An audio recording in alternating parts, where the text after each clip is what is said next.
If you saw Hisstory part 1 and 2, we talked a lot of how we come from the Garden of Eden into this patriarchal New World Order system that we're in today. We talked about the timeline evolution deception with Darwinism and the ape creatures that's blasphemy to the ancestors. We talked about the gardening societies that we once dwelled in and how we end up into these meat-eating hellhole societies today. We also talked about in that series the rise of the first kings, the first popes, the first royal families. We talked about the first king being Norma. And we also said that this king Norma and Menes was synonymous with Adam in the Bible. So we left Eden. And when we were kicked out of the garden, Adam was given dominion over the woman, child, and the animals and the earth. This was a mythological way of saying we're going from matriarchy to patriarchy. So Adam represents the first male ruler after the woman was cursed in the garden and balance was cursed. The name Eve is a symbol for balance. You flip it around, it still says Eve. It means balance, even. Now, that was cursed because she represents Ma'at. In order for males to rule, there have to be chaos.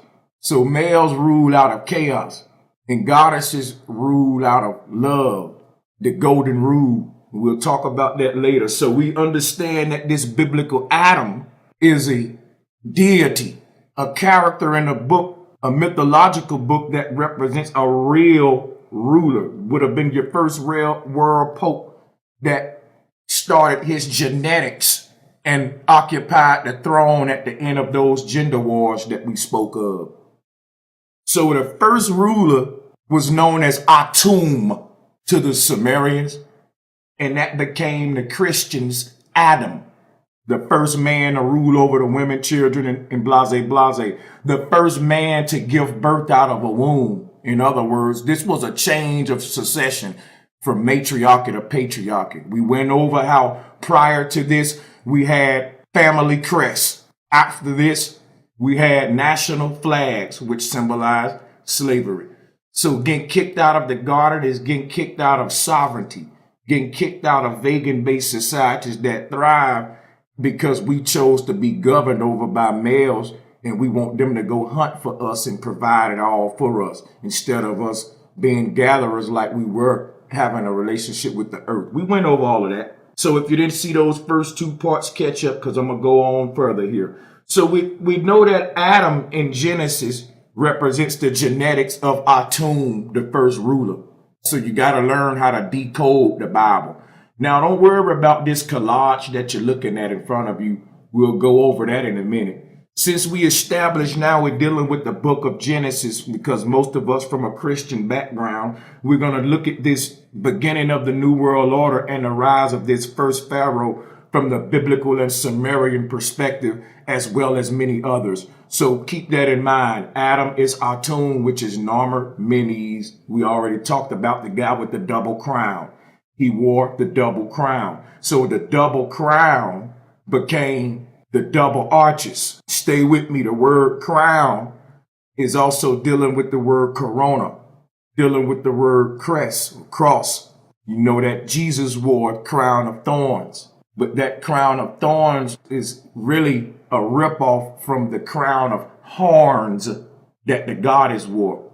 So when you look at ancient goddesses in Kemet in a lot of places around the world, you'll see that they had a crown of horns. For example, the goddess Hathor had horns. These goddesses had horns, and that became the devil when they cursed the women goddesses. But those horns represent those two arms on that organ called the uterus. And you can see the uterus in the middle beneath the McDonald's symbol. That's the uterus of the woman. Now, to the left of that is the male's testes. And that's going to be important because when we deal with the word testes, you're dealing with the word testament. To the left of those testes is the first pharaoh Narmer or Menes with his arm raised and an erected penis. Men, this is where we get the saying, all I have is my balls and my words. Now, that saying is an ancient saying when the first male mobs or first male secret societies first rose to power. Those first male secret societies would have been a network of royal families that rose to power after those gender wars. So after the gender wars, there was the Genesis that you read about in the Bible. And there was a new covenant. That's why you open up that Bible, and the Old Testament is really a New Testament. The New Testament is really a third testament. That's why Jesus represents the Son, which is the Trinitarian aspect. The first testament was the mother, the law of the land, the law of nature. What was built on top of that law or that order was a new world order, what started with the Old Testament in Genesis. And when this Old Testament is synonymous with the old kingdoms of Egypt. Take out your pen and pad if you need to and write that down. This Old Testament holds the succession and genealogy of the old kingdoms. With that in mind, you see the word testes sounds similar to the word testament. And there's two testaments in the Bible. These two balls is what creates East and West world. You can look at them as two rulers because you're talking about two kings that began their royal succession out of that Greco-Egyptian unification when the Greeks unified with the Egyptians. That became what we call East and West world today. Now, this Greco-Egyptian mentality is what makes up the Western world, and all of what was the old world science and knowledge is what the Hindus and Eastern world, the Dalai Lama and them, still holding. But they're masking it up with a new age makeup to take you away from the mother, just like they doing in the Western world. So they doing the same thing, but what the Eastern world has a lot of this old matriarchal stuff there. And you can see that they recently changed their goddesses into deities like Krishna, Shiva, and etc. To replace the mother goddess Kali and the ones previous before her. What we're looking at in the Eastern world is they're at a early portion of their transitioning than the Western world. And they're trying to catch up to this crazy, way of living that we in today. But to make a long story short, these two testaments hold a succession of these two rulers and these two networks that dominate these two hemiplanes of the earth. When the Pharaoh got on the throne, he had a council of men who ruled and helped him rule like your president, who was beneath him. He was sort of a representative. When he got on the throne, he had to swear in to this brotherhood that basically how the president do today. The president go and raise his hand and swear in when he get elected. The word elected is erected. A president being elected became a mythological way of saying Jesus being resurrected. So the first form of a male being a born God was Adam. We already knew people existed before Adam and Eve, and that this is just a myth. So what is this story telling you? They ain't telling you Adam was the first man. They telling you he was the first ruler created by God. Now, all of us are created by quote unquote God or the creator. But when we talk about the word God, we mean blessed by the gods, blessed by the powerful men at the time. The title was God at that time. It wasn't no governor. You was a lord. But it was the equivalent of me saying, hey, President Obama, of them saying, hey, Lord Obama. But it was still just a term, a political term. You got to keep in mind that the church was the government. So these terms like bishop and lord was talking about political figures. So one of those key political figures was this guy Menes, who you see swearing in. We pledge of allegiance this way. And there's a lot of things we do in this position. For example, you see the lady next to him in court. When you go to court, you have to take this oath and you have to swear on what? The Bible.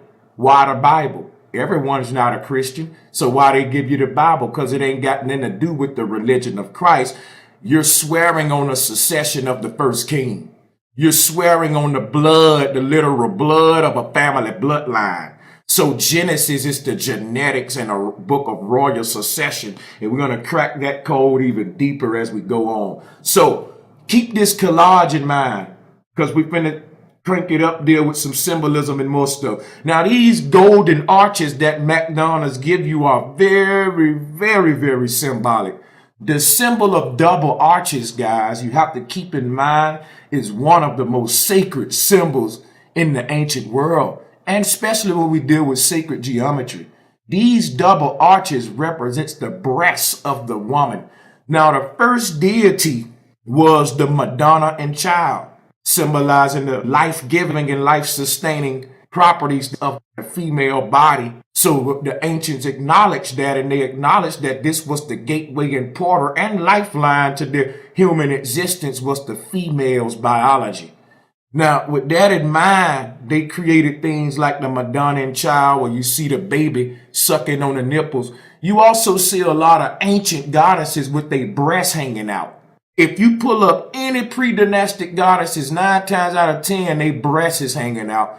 And those double arches symbolizes life. When the baby comes out of the womb, it knows to find those double arches. You don't have to teach the baby that, because nature speaks to us in sacred geometry, and those double arches are one of the most key sacred geometrical tools that nature uses to converse with us without even saying nothing. Because the symbol is the loudest thing, but the quietest thing, and is worth 1,000 words. I take that back. A picture is worth 1,000 words, but a symbol is worth 1,000,000 pictures. Now, you do the math on that.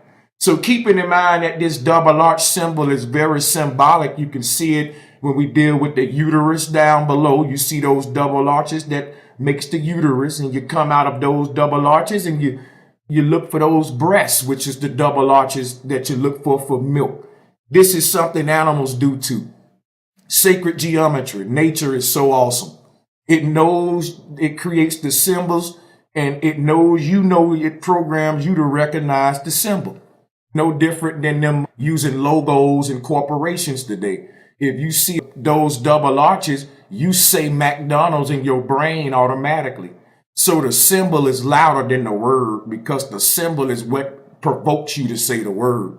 If I show you a line on a paper, you're going to say that's a number 1 without me even saying it. So the symbol came before the word. What we got to realize when we deal with the symbol is it's a fractal code, and you can be hypnotized, and this symbol can be hijacked if somebody know what they're doing.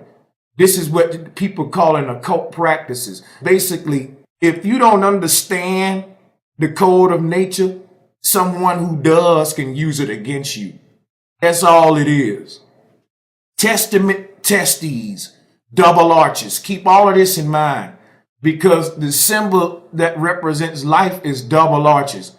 This is why the number 8 is the symbol of infinity, eternity, and the hourglass is the symbol of eternity. That's your double arches, your breast. This is life. Keep that in mind. This is your testes on the male as well.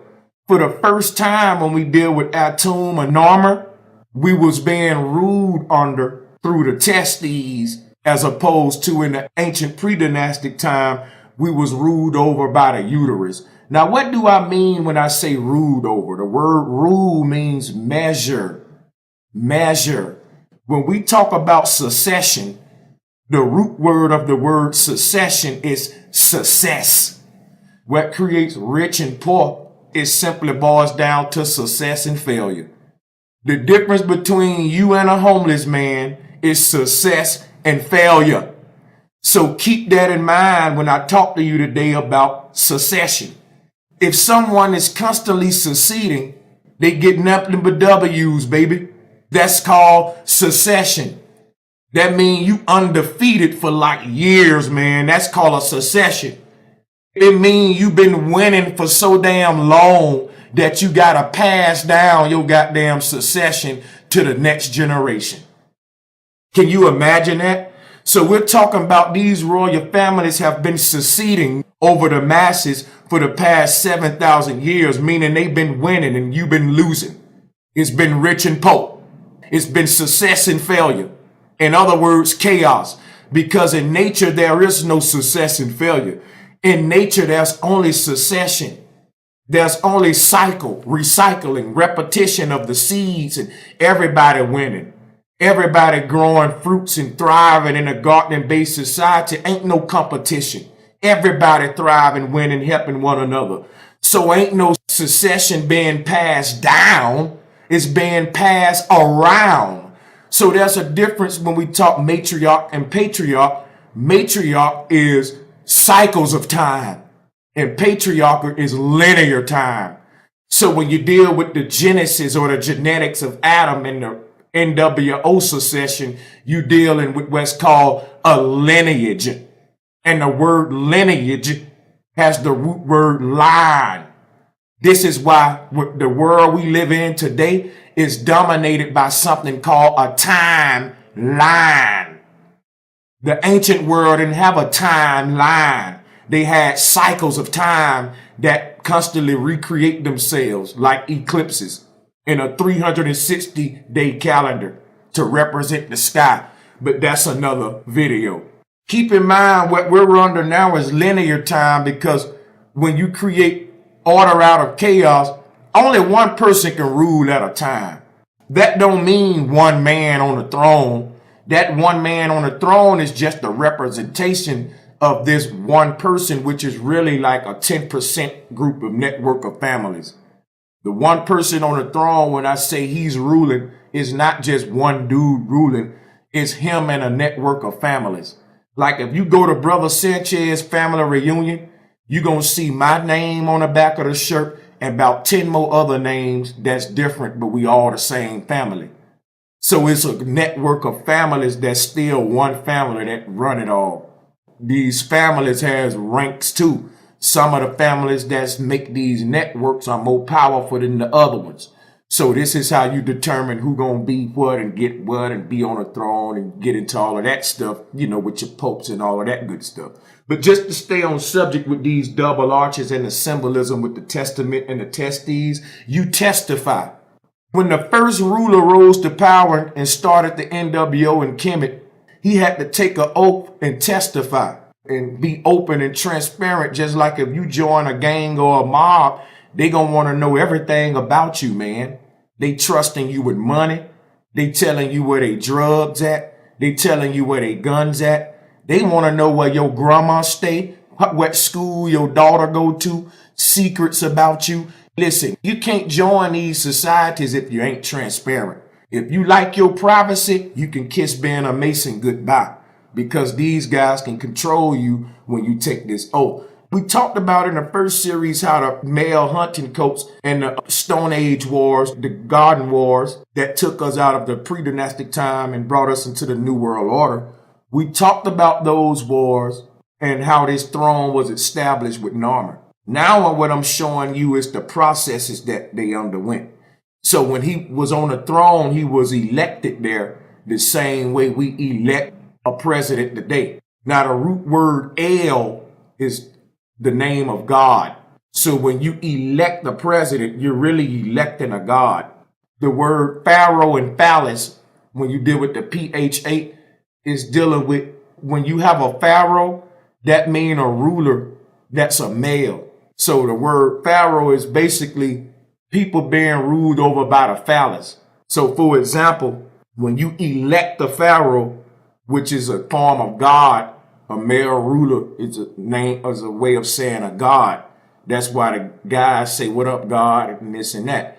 But when the male rulers assumed the throne, chaos was created because the measurements was different.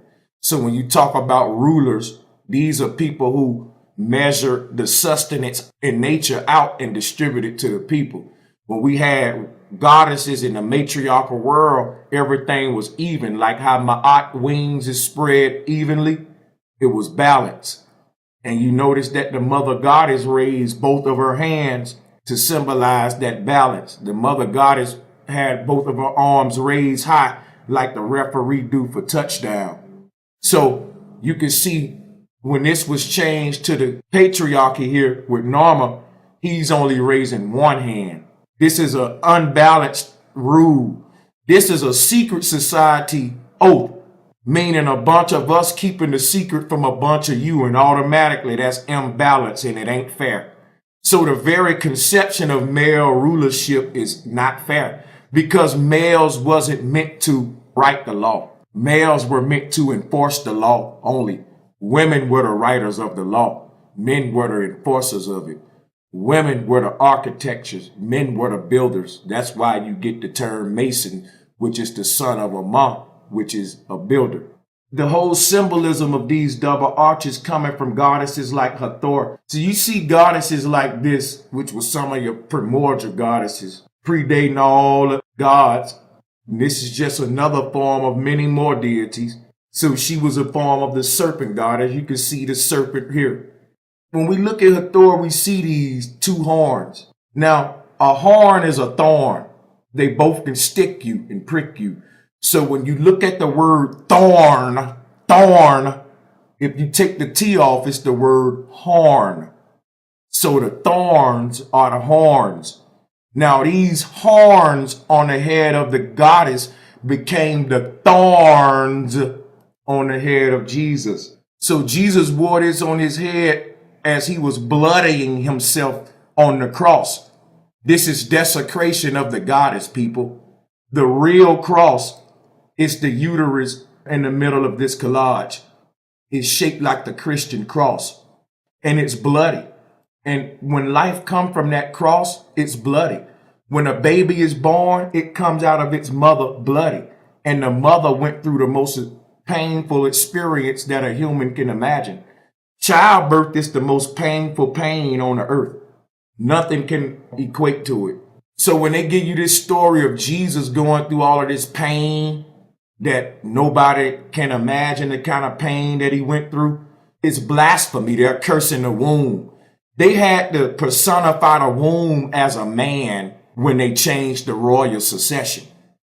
Everyone had a matrilineal system based upon the uterus that they came out of and the blood of their mother that covered them and redeemed them and gave them their heavenly inheritance. By you being born of a mother, you had a right to the land and a lot, a plot. You had acres already there when you was in your womb that they was preparing for you. And all they had to do was go work the land and prepare the land for you. That was your inheritance. By the time you grew up, your parents had invested in that land and it was already ready for you to just maintain. And now you know how to be a good gardener like your parents and maintain the land. And the land kept on expanding. The more we had children, the more we worked the land and had more hands to expand the land. So the more we turned jungle land into gardening land and kind of made our small little settlements expand based upon generations. And each generation had new land. We weren't creating the land out of nowhere. It was so much land around. When you drive around today, look how much free land you pass by. Why ain't nobody occupying it? I'm trying to tell you now, because we left the gardens to come to the cities. Before the cities and the first male rulers, everyone was scattered about in these mountains and these woods that we passing by today that you can't find a soul in. We were scattered about. Now we stacked on top of each other in concentrated areas. Why? Because this where the meat at. This where the slaughterhouses at. This where the money at. See, when you see how deep this system is, I'm going to the root of what fuels it. It's the slaughterhouses that fuse it. Money is an illusion. People spend their money to eat, man, and you gotta eat. You gotta work to eat. If you don't have to work to do nothing else, you gotta work to eat. So you might not want fancy cars or nice houses. You might not want nothing, but you need food. You need water, and that costs money. So what took us out of nature? Because nature gave us food and water for free. Well, I'm explaining that. We forfeited all of that when we left our land to go live in concentrated areas and work for other men. You can still see that transition and take place now with people coming from these rich countries over here to be American citizens. You got people from Mexico who got acres of land. They family got acres of land. And they coming over here to America to work at goddamn Domino's. You can go to Africa right now. They got acres of land. But they can't wait to get over here to America to go work at McDonald's. So you can see now how they sold this lifestyle today and was doing it back then, making people give up their land like they get something better, but it's not. This crown of thorns is really the crown of horns that was stolen from the goddess, and you can see that she has that red circle on her head symbolizing the star Aldebaran, but also symbolizing childbirth, symbolizing fertility, the cosmic egg, the dung beetle egg. She's a form of the dung beetle that carried the egg, symbolizing the birthing process. But let me show you how this relates to this whole story of Jesus. This uterus is the crossroads. You come in and out of existence through it. And each time you're covered in blood, and it costs a mother some pain. This is the story of Jesus. Instead of them giving credit to all the women on earth for giving birth, when they changed the succession and cursed the woman and put the man on the throne, they personified a female organ as a male. So you got Jesus covered in blood, because we know in childbirth, the female vagina is covered in blood. The baby's covered in blood. And this is what Jesus is trying to tell you. And the thorns symbolize the pain of childbirth. But that crown of thorns, again, come from the word horns, thorns and horns. They both prick you. So we understand Jesus representing the uterus. He's another form of Adam. In order for you to be born again, you got to go through Jesus, right? If you're a Christian. That's blasphemy, and it's homosexuality. Men can't give birth, y'all. In order for you to be born again, you go through your mother, and you keep going through the womb of a mother. It ain't gonna never be a time where you be born out of a man. The only time you see that is in this fake biblical story. And that's just a story, and it's a mythology, and it's a lie to hide the truth. They had to put a womb on Adam because Adam was the first Jesus. Remember that? Adam gave birth to Eve. So in order for the woman and children to be born in Genesis, they had to come out of the man. That's backwards. Can't y'all see what they trying to reverse the roles in our spirituality and create this homosexual transgender world? It started on a spiritual level. Men, women, what you think about your God will have a lot to do with your sexuality, man. The God of the Bible don't have a woman. He rule alone. And most of these men today in power to tell you we don't love them hoes, but they stay surrounded by a bunch of homeboys. Ain't that what Jesus did? You never saw Jesus with a woman. He kept going around with men all day. And that's the world you see today, a bunch of men together ruling it, talking shit to their wives, leaving them, treating them like shit. Just, a man's world, dogging the woman out. The more love you got for a woman, the more soft you are. You ain't no alpha male, man. You loving them hoes. But you can love your homeboys, though. Don't that sound gay? That's what the first male cults was all about that started in Egypt. If you see this God on the bottom left, he has an erected phallus. Now, if you look above his head, you can see him carved on the pyramids. And you can see those two pillars on his head that later became the 10 Commandments. We're going to talk about that in a minute. Now, when he's swearing in, he's giving his testimony. He's testifying. He's giving an oath. He's confessing to the brotherhood. During this process, homosexual acts took place, just like they do today when men sell their souls. This is what solidifies you in the brotherhood, a homosexual act. You say, why a homosexual act, Brother Sanchez? To be fully patriarchal is to despise the womb itself and the woman species altogether. The first male rulers went on raids to burn up women. That there were whole holocausts and raids that were just to get rid of women alone. They still doing it in China today. If you was born in China and you have a daughter and a son, they gonna kill the daughter. You can't have no daughters in China. You can only have a son.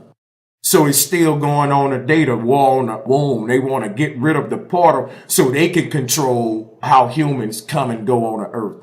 They really want to have it controlled to where they manufacture the human out of a lab and get rid of the woman altogether. Just like they taking the seeds out of the fruit, this would be the same thing. You're basically taking away the woman, which we're able to reproduce the human seed. They want to have GMO humans as well, ones that aren't born, they're manufactured. And to do this, you have to get rid of this thing called a womb because it's in the way. And they hate it, man. So they curse this womb and everything that make it divine, and they gave all of that to the male. So people will cry and they'll hoop and holler and jump up and down because Jesus died on the cross when it's just a story. It didn't really happen. But don't nobody give their mama credit like that she went through 9 months of pregnancy, uncomfortable and pain. Do you know how much pain that was? Not just when she gave birth, but throughout the 9 months. And after that, how she had to nurse you on the nipple. That's a lot of sacrifice your mama went through. She made you out of the fabric of her very flesh. And if you ask me, when I see people jump up and down for Jesus in church, I think we should do that for our mothers. See, this right here will create a respect for the womb, which we all come from. And the number one cause of death, which is abortion, will go away. Nobody respect life. We throwing the babies away so we can get good jobs. And that go back to what I was saying, women, how we left our sovereignty in our garden-based world when we was fruitful and the family was together because we was gatherers. Today we hunters, we in hunting societies. Back then we was in garden gathering societies and the family was together because we was gathering together. But when the man was hunting, the women and children stayed home. So that was your first secret societies. Everybody eventually left and became hunters today, but we ain't got guns looking for animals. We playing this game called capitalism and we on the hunt for the next dollar bill. So they just changed the game, but it's still the Hunger Games. If you don't work, you don't eat. But the foundation of all of it is resources. Food, water, shelter. Now, let's continue because what we're looking at on the far left is the Pharaoh Norma when he rose to power in 3100 BC, taking his oath with an erected phallus. And that's important to keep in mind when we talk about these homosexual acts that were synonymous with the rise of these people. You know, when you get in power, there's a lot of homosexuality going on with these millionaires, billionaires. But if you look at the picture above him, you see him with the erected phallus carved in stone and a guy next to him coming to anoint him, welcome him as the ruler, so to speak. And you can see that guy have a skirt on and he have an erection underneath his skirt. Yes, what you're looking at is homosexuality. So what we're looking at is you have to be able to get an erection from a man for them to know that you really about that life. When they start trying you with the gay crap, because you talking about you want to swear in and you want to join this secret society, when they go to coming at you with this gay crap and they see you ain't getting turned on, right there you just marked yourself for death. That's the same way if you a dope dealer and you want to make sure the person you buying this dope from ain't the police. So you're gonna be like, look here, man, I want to see you do some of this dope. I want to see you use it. If he don't use it, they gonna kill it. You 5-0. They ain't gonna trust that. Everybody in that world uses it. So if you part of this initiation in these societies, in this boule, in these male homosexual powerful cults, part of you joining is doing homosexual acts. They want to know that you're unnatural. They want to know that you have the same mindset that they have. And one way they know is if when they try you with the gay stuff, if you get turned on, they ain't got to question it. Because if you straight, no matter what, you ain't going to get turned on. Now, I know you hear a lot of talk. Well, that man ain't really gay. He just got turned on because he was thinking about the money. So he did the gay act because he really just wanted to get the money. But he really a gangster. But he just, did it for the money. No, if he was able to get an erection from a man, then that's homosexuality. If you able to get an erection from money, that's homosexuality. Because some people, they do. Some women, some men will tell you they love their money more than their woman. And that money turn them on more than females. That's homosexuality because there's no women on the money. So they're in love with the man's world. There's only men on that money. So keep that in mind. It's linked to your sexuality, people. It's linked to your sexuality. You want power. They want to know that you're on the same frequency they are. And we're talking about sick homosexual men.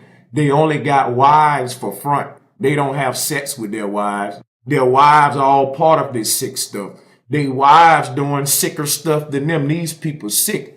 We talking about real blood sacrifices. I wouldn't put past the fact that I do think that they probably eat children and all of that, because the early gods that they created ate the children. So a lot of things we hear in the conscious communities is true when we talk about how sick these people are, to the point people call them reptilians, because we don't think that you can be this sick and still be human. But yes, they are human. They are not no reptilians. It's just another lifestyle that the royal families live separate from what we live. It's two different worlds. They don't even have the same thoughts that the average human have. We talking about the people who print the money, the families that create the world we live in. Can you imagine the kind of thoughts on their mind? It ain't what kind of job I'm going to get or how I'm going to pay this bill. It's bigger thoughts you can't even imagine, because you've never been in this huge place of power. But if you only knew the sick things that they do to get this power, you will see you entered another world when you deal with these secret societies. That's why they call themselves secret societies, because the things they do makes them a whole nother society to themselves. If all of us knew how deep it was, the world would change if we knew how sick the rulers were. And these secret societies would no longer be secretive. And that's going on right now with brothers like myself and plenty more like you guys who spreading the knowledge, waking people up, and it's no longer a secret. When you see the Pharaoh swearing in with his hand raised with an erected phallus, when you join these secret societies, you swear in, just like when you go to court. What they do in court is subconscious homosexuality. So this first king named Narmer is who we looking at swearing in with the erected phallus. And if you look on his head, he got the 2 pillars, which became the 10 commandments. And we're going to talk about them commandments later.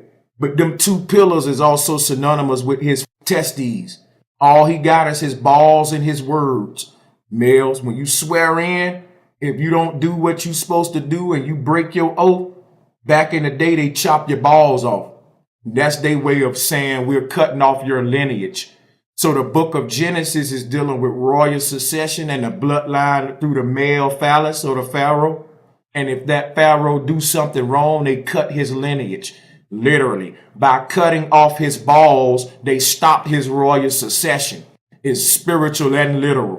By literal cutting off his phallus, they end his lineage. They stopped him from producing someone to occupy the throne after him. Now, the first pharaoh that swore in with his testes testified, gave a testimony, and created the first testament, or the Old Testament, which is the Old Kingdom. And you see him here with his erected phallus. I said enough about why he's got a hard on and why the gentleman next to him got one too. We're being ruled over through the phallus. This is Narmer Menes. He took the first oath of the New World Order.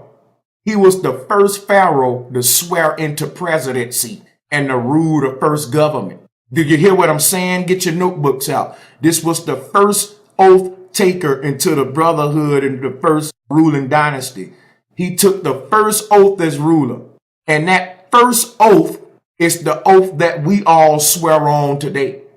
So earlier when I told you in the courtroom, they giving you psychological homosexuality, because what happens when you join a boule is literal homosexuality. Ain't no psychological nothing. But they subliminally give us homosexuality. For example, when you go to court and you swear in and take an oath on the Bible, you just touch the testes of Narmer. When I tell you that the 2 testaments of the Bible represent the testes of the first pharaoh that swore in with his balls and his lineage. When you swear in, you got your nuts on the line. You swearing in with your literal sex organ. So this ain't nothing new. They chop that off to end your royal succession, and they kill your children that is living and stop anybody ruling from behind you. So we're talking succession, we're talking genetics and lineage. In the court, when you put your hand on that Bible and give your oath, when Narmer gave his oath, it wasn't no Bible. Look in the bottom left corner. When he gave his oath and swore in the first Pharaoh, it wasn't no Bible yet. So he didn't swear in on no Bible.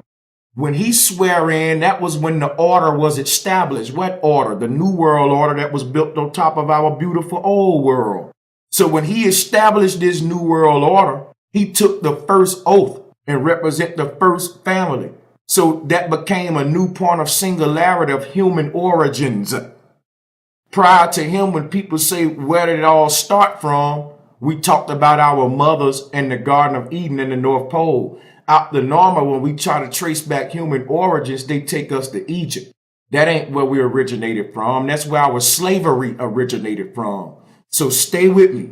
When you put your hand on the Bible, it's like you touching Brother Sanchez testes. You got two testaments, and you look at the testes, it's two oval shaped organs making it, testicles. All of these words deal with the testament, the testicles, the testes. You swore in with your balls. Wasn't no Bible when Norma swore in, because he's the foundation of the New World Order. He laid the foundation. The house has been built on top of that foundation today. So when we go to court, there is a Bible. There's a long line of succession in that Bible. When you open up the Bible, Jacob begat such and such, and such begat such and such. This one gave birth to that one. So the Bible is a book of succession. Men who are succeeding. And the reason they're able to succeed for so many years is by making us fail for so many years. How do they do it? Because you fail to know who you are. You fail to ask questions, so they keep succeeding. Their succession continues. It's literally that simple. Knowledge is power. They got the knowledge, so they keeping the secret, but it ain't no secret when you start seeking the knowledge. When you touch the Bible, you're touching Narmer's testes. That Bible is a book of genetics, starting from Atum, which is Narmer or Adam, all the way up to Jesus ending the book in Revelation. So when you touch that book, you're basically swearing on the royal families, because the Bible is just tracking their royal succession through mythological names. And while it's doing that, it's writing all of us out of history, creating a peasantry system and even a chosen group of people. You're swearing in on the blood of the royal families, the bloodline, not no blood of Jesus. Jesus represents Narmer. So when you see him shedding the blood on the cross and they telling you the only way you can be saved is by being covered in the blood, they telling you the only way you're going to experience heaven is being part of the royal family bloodline, which is extended to the fraternities and the Masons and all of them sellouts too. They would be the lowest members of the royal families. That would be another way of marrying your way into it or selling your soul into it. They do control the frats and all of these people at the bottom who make up your industries as well.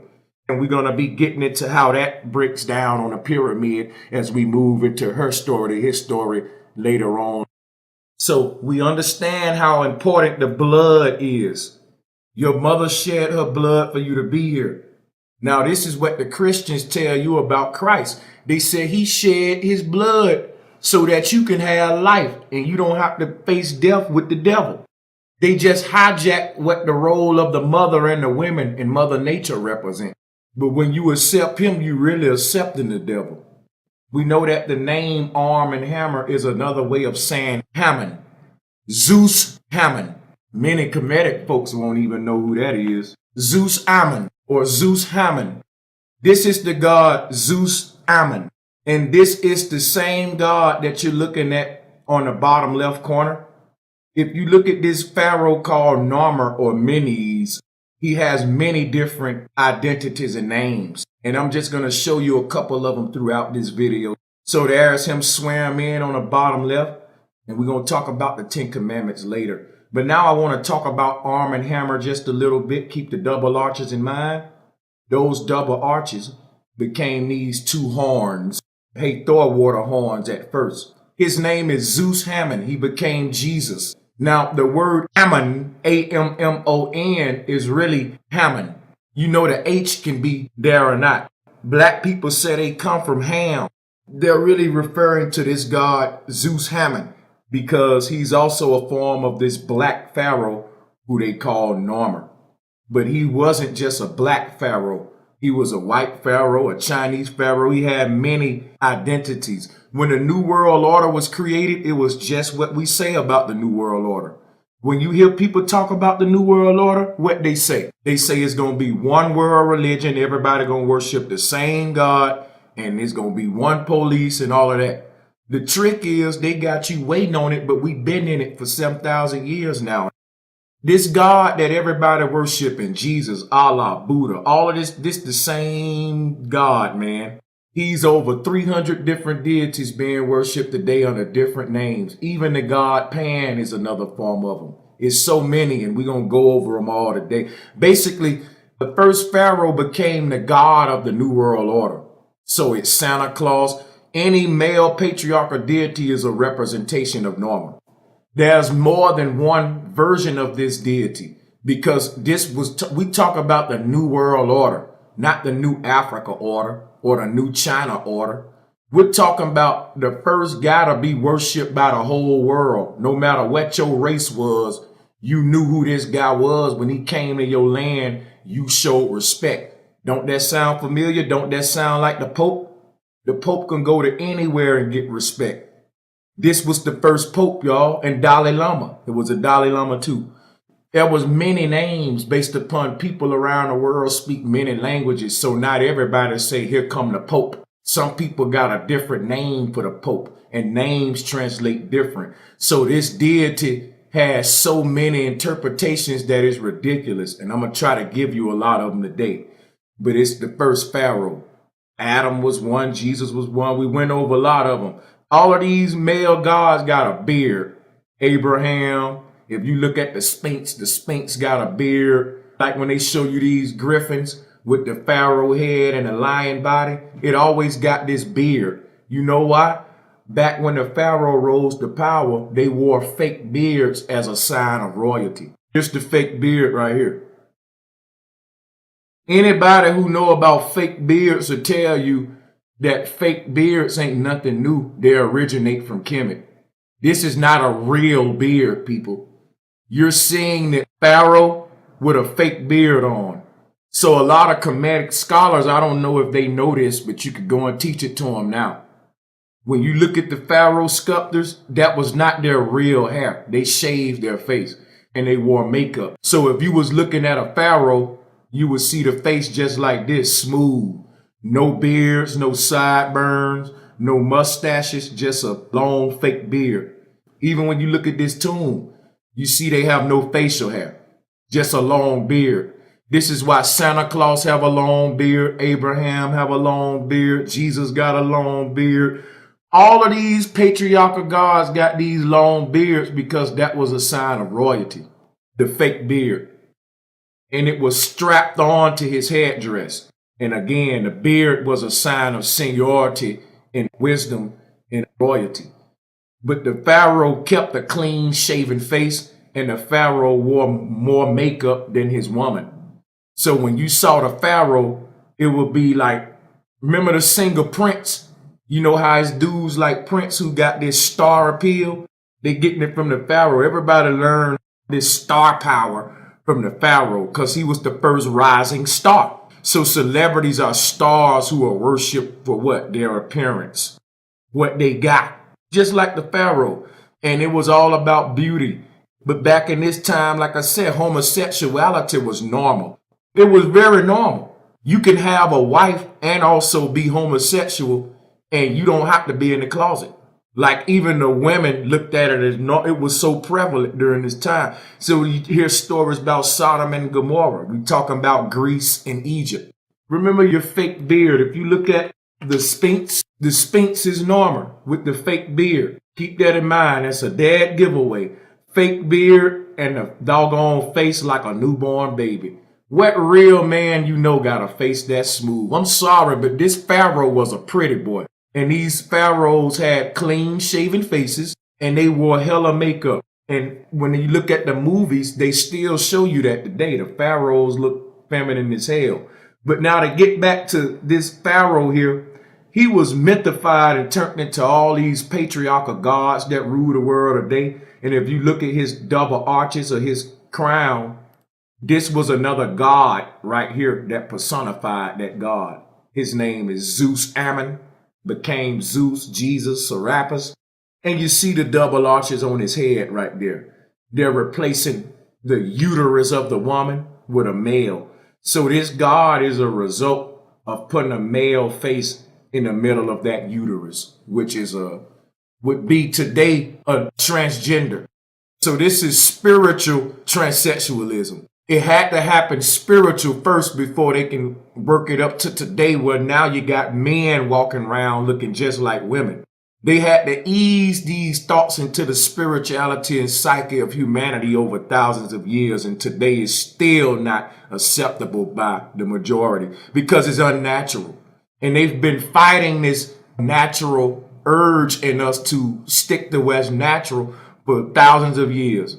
Unnatural versus natural. And the first unnatural thing of significance that started changing us in spirituality to accept that which was unnatural was when the male started personifying the female sexual organ. So when you look at the uterus in the middle of this collage at the bottom, you can see it's got two horns on each side. And in the middle of those two horns was the face of the goddess, because this uterus is on the goddess. My woman got a uterus. I don't. So this organ should be personified by a woman.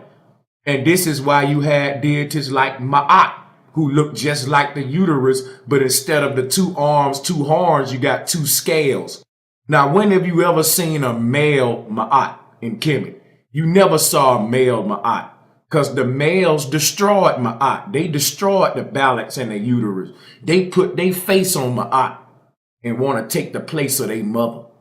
So that's what we're dealing with today, guys. Anti-feminine guys who hate the woman. Man, we don't love them hoes. If you look at the Bible, that's how it feel about you women. It curses you. It said you was some ignorant, disobedient, untrustworthy scums of crap. God told you not to bite off the tree. Not only did you disobey God, but you gave some to your man and got everything messed up today. According to the Bible, you've done something terribly wrong, and you're the dumbest creature. The animals is smarter than you women, according to the Bible. You see how the man says, since you so dumb, I'm going to replace your role in mythology, and I'm going to now personify the womb and a uterus. And that's when they built the goddamn vagina on Adam so he can give birth to the woman and child. And they built the vagina on Adam so he can take the place now of the woman, and now the males can start giving birth. So now today, when you go to church, they say the only way you can be born again is through a man, through Jesus. People, this is ancient spiritual transsexualism before we even get to this shithole we in today. So when you look at this uterus in the bottom middle portion of the collage, in the middle was a female who represent this organ. Now they turned it into a male with horns on his head. And that's how you get this god right here. They put a male face in between the female uterus.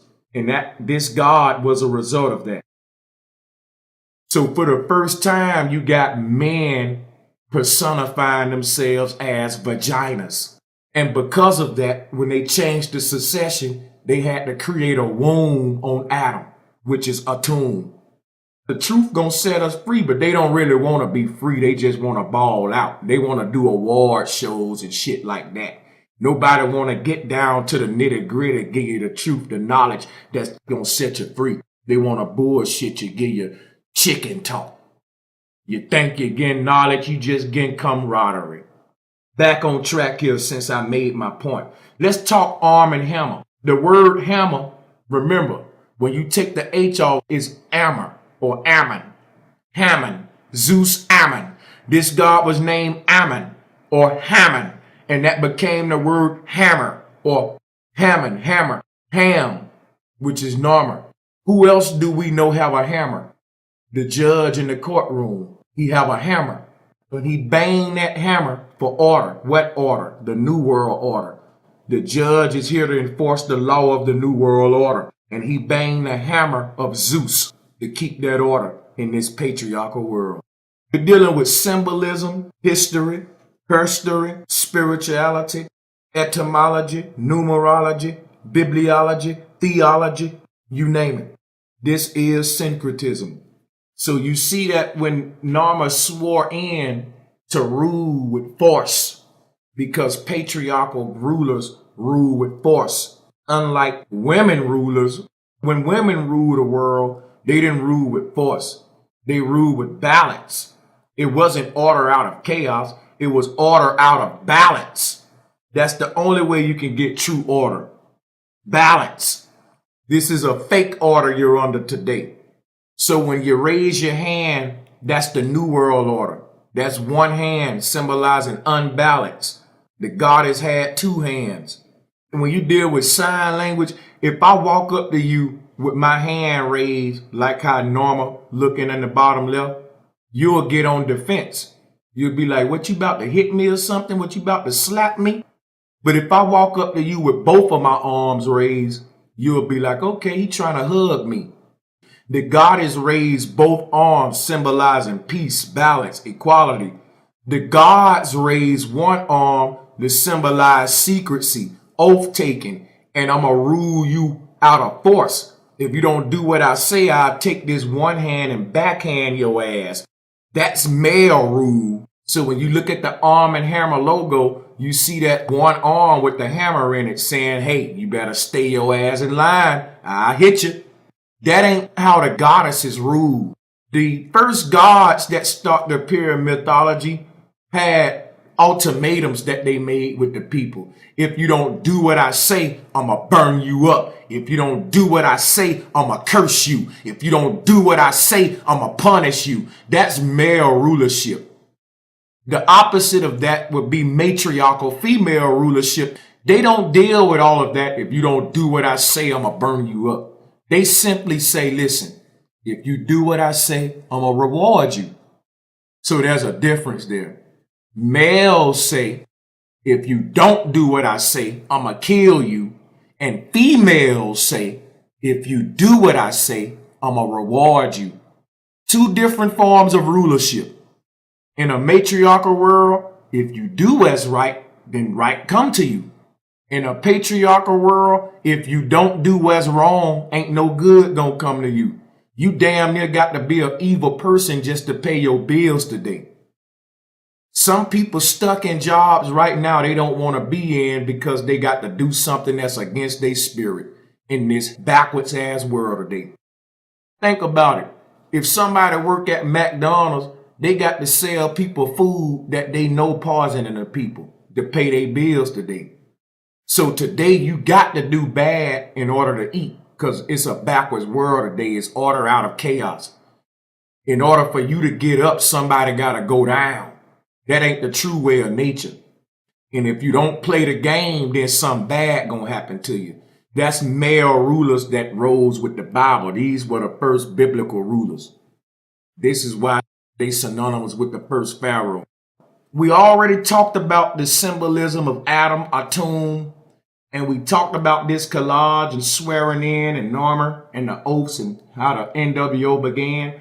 But now what we didn't talk about was the top right corner, those 10 commandments. Let's talk about that because that's the law that comes along with the Old Testament. What are these testaments in the Bible separated by? The law, right? The Old Testament has a set of laws. The New Testament starts with a new law. Why are we dealing with law and religion?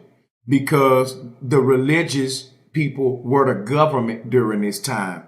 It haven't changed today. Today they tell you that the judge and all of them ain't religious, but they still got the Bible in court. They fooling you. The Pope still rule the world. The Catholic Church and the royal family still rule under Adam, under the world religious deception. So catch up with me in the series. If you want to get more on that, I'm going to move forward here and talk about the role of the 10 Commandments and why these two testaments is separated by laws. The same way different styles of government is separated by laws. All of these laws still gonna get the same agenda accomplished that they want to accomplish, but different forms of rulership, different structures, different ideologies.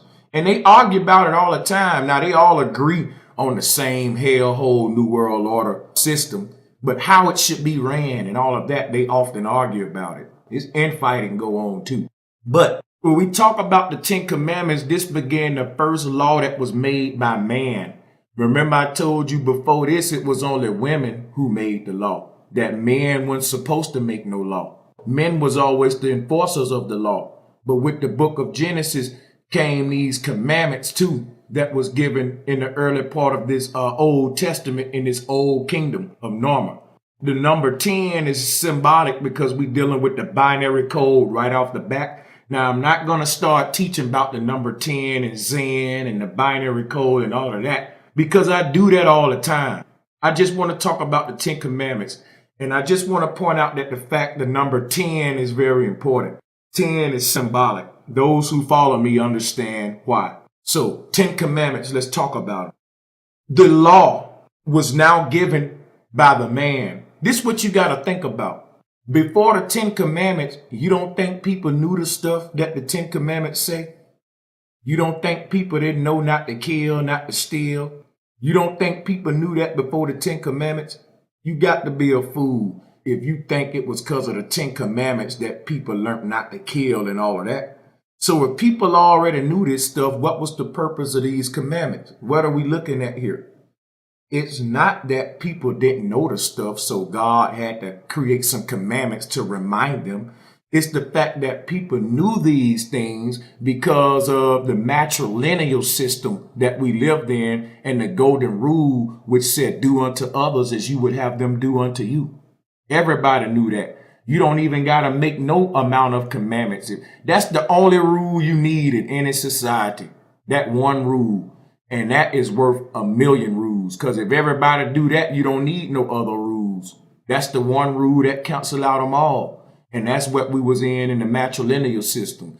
But after that rule, like I said, when they cancel out the goddesses and the men started ruling, they had to make new rules.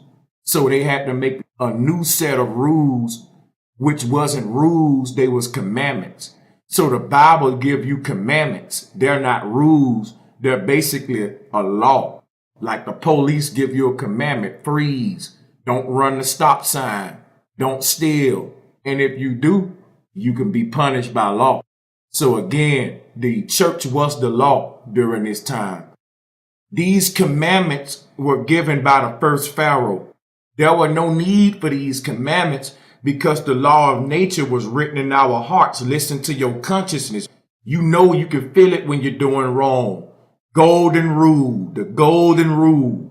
Now we left the golden rule and we stopped listening to our hearts because now we started listening to the Pharaoh. When a commandment is given, either you're going to listen to it or you ain't going to listen to it. It's that simple. So when the commandments was given and the law was made and a new world order was established by the first Pharaoh, either you listened to the law or you didn't, and it was punishable just like it is today if you do something wrong. The deep part about it is, why did they get rid of the golden rule and start creating a list of laws and numbered laws? Because prior to this, it was just one rule. Just do unto others as you had them do unto you. You don't need no more rules if you just do that one. So why did they do these 10 commandments? Well, let's look at the 10 commandments. This is why I brought them up. This start the New World Order law, the fake law. This is the law that disconnects us with nature and makes us be slaves under the New World Order. And this law is all world religions. This ain't just limited to the Bible. I'm using the Bible because I was a Christian. I don't know them other books like that. This is why I'm syncing it with the Bible, but you can sync it to your religion too, because your God is Norma too. Everybody God is the first Pharaoh. Why was these commandments created? What I'm about to read to you is the commandments of the old kingdom, which all of your courtrooms is still based upon. Why did they create this law system? Why did they take us away from the golden rule and build these commandments? That's the thing. Nature didn't command you to do nothing.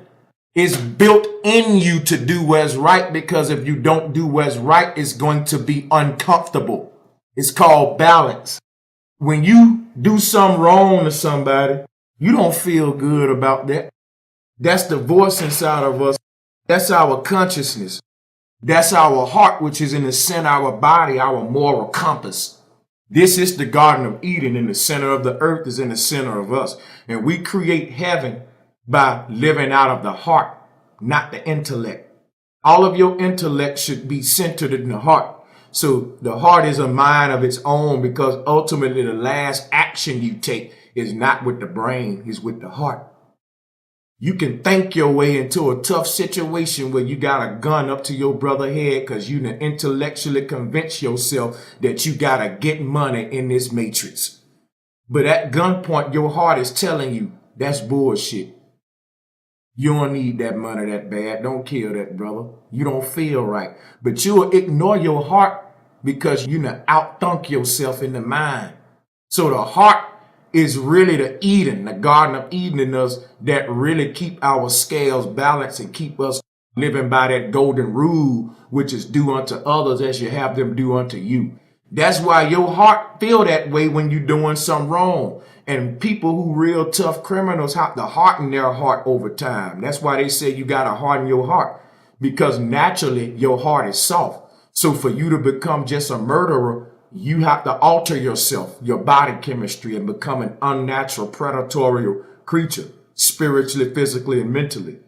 This would be the definition of a true devil by definition. Nature didn't give us commandments. Nature gave us a moral compass and a consciousness.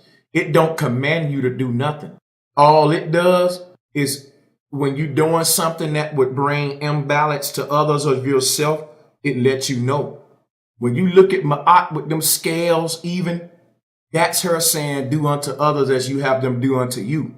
When you say do unto others as you have them do unto you, that's a macabre. Do unto others would be one triangle pointed upward, as you would have them do unto you is one pointed downward. This is as above, so below, yin and yang. Do unto others as you have them do unto you. With this cosmic law, we create heaven on earth, or what the Bible called the Garden of Eden, because the heart chakra is green. The heart chakra is green. This is the garden within that will allow us to grow and blossom into these beings of love and light that would be necessary to do to create heaven on earth. So heaven ain't a place we can go to out there in space or take a boat to it. We can only create it, each and every human, from within. And it's a mind state. It's a spiritual state that has to come from within, from your heart. You have to be a good person within. And if you weren't, wherever you go, you'll just take your filthy ways there. So if there was this beautiful heaven in space somewhere, which we know it ain't, and you can just get there without changing who you are, like some of these religions teach you by just asking for forgiveness and, this crazy stuff. They don't teach the law of karma. When you know what goes around comes around, it molds you into this passionate creature.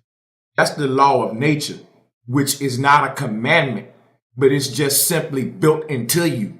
You are the law of nature.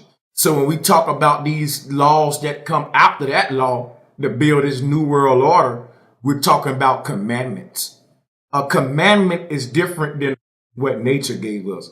A commandment is what I just told you, some mean ass, unfair, unbalanced, favoritism, patriarchal ass God telling you what to do. And if you don't do it, I'm going to get mad and punish you like a little bitty ass child. That's what commandments are. You get them in the military. Nature don't rule over you that way. So let's talk about these commandments and why these commandments were built on top of nature's natural law. It's all in the first commandment. The first commandment, I am the Lord thy God, thou shalt not have any strange gods before me. Why was that written there? Because when they was writing this law again, they was turning the female uterus and making it be personified by a man. For the first time, they was personifying the female organ with a man. So after they done that and forced people to worship this new God, this transsexual God, this male God that's given birth out of a womb, after they forced people to worship this horrible, hideous spectacle of a God some male did to giving birth, after they forced that on the people, they then unified and created a new set of laws on top of the natural laws. And the first law give them away. I'm the Lord thy God, and don't you have no strange gods before me. What was these strange gods, people? The mother goddess, the goddesses, the uterus, the female womb. See, the diva, which is the woman, now became the devil when she was cursed. And we no longer worship the womb. Everybody in the world right now worshiping the male phallus of the first pope. That's why they got an obelisk in Washington, D.C. that they call the Washington Monument. And they got one in Egypt. Those are phalluses. The first commandment was given by this Pharaoh in the bottom left. When he rose to power and secured the first kingdoms in the Old Testament or the old kingdoms, that was the first law that they wrote when they established his dynasty. Y'all can't worship nobody but the Pharaoh. If you've been following my series after 3100 BC, you know that the Pharaoh was worshipped as God in the flesh. Prior to him, we only worship the womb, which is the world ship. The womb is the crossroads. It's the cosmic portal. It's called the world ship. So the word worship comes from the uterus, which is the world ship. It's the ship of the world. Everything recycles itself through the womb. All things. It's the world ship. Became the word worship. So there was a word that come from that crossroads to that uterus. Do unto others as you has them do unto you. And that was all replaced with a new word. The commandments and the new word, the gospel, creating a new world order. So that first commandment forced the people to worship the Pharaoh, which was the first God. Why do you think this is written in a first person, y'all? I mean, have you ever just thought about that? Read this. It say, I am the Lord thy God. This mean God would have been talking. This mean if there was some God floating around in heaven, he must have had a bullhorn yelling this shit down to the people. Who knew to write this? If it's written in first person like God spoke it, it's because God was the president, people. God is just another word for Pharaoh, president, pope, male ruler. And the church was the government during this time. So when you hear this, this is like if a president was elected today, they will have a speech that they give the people when they swear into office. This was like the first presidential speech.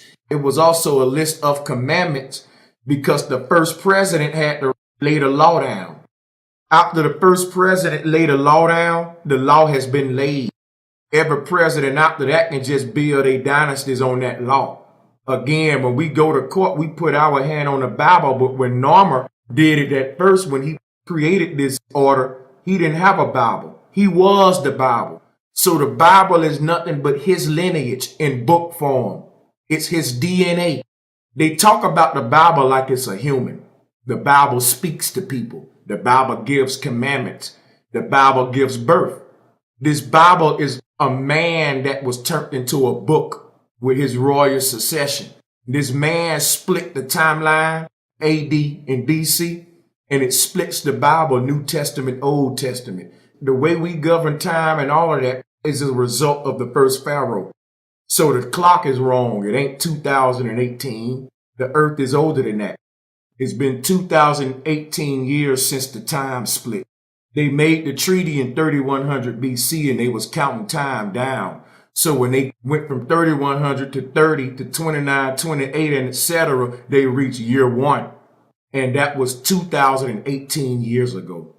Our generation count time up, but their generation was counting it down because they changed the calendars. Remember, we was going from cycles of time to linear time. So when they changed the succession, they had to change the calendars too. Now, the first law is creating the first system of people worshiping the Pope or the first male rulers. Don't worship no gods before him. And it say, thou shalt not take the name of the Lord thy God in vain. This is important because the name that they gave the Lord thy God would carry on his succession, just like your name. So we dealing with law right now. You got to learn how to decode the Bible and understand that the church was the government. So you're not dealing with a literal guy ruling from heaven. You're dealing with somebody sitting in the building ruling from the people being ignorant. That is their heaven. Most of the world being ignorant creates their bliss. The moment we get knowledge and raise up, they're going to be shitting bricks. So they are ruling from heaven, because long as we all dumb down, it's a heaven for them. So it goes on to say, remember to keep the Sabbath day, which they turned to Sunday, under thy father and mother. Then it start giving you the normal stuff that we all know. Don't kill, don't commit adultery. But the reason I point out these 10 commandments, because it's not really those last ones. We all know that.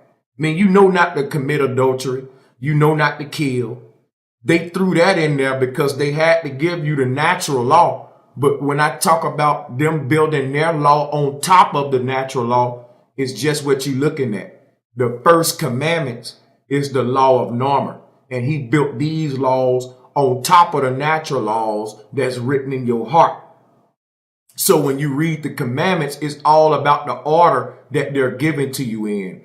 Remember that the word order is dealing with the New World Order. It's dealing with rulership, the way things are arranged.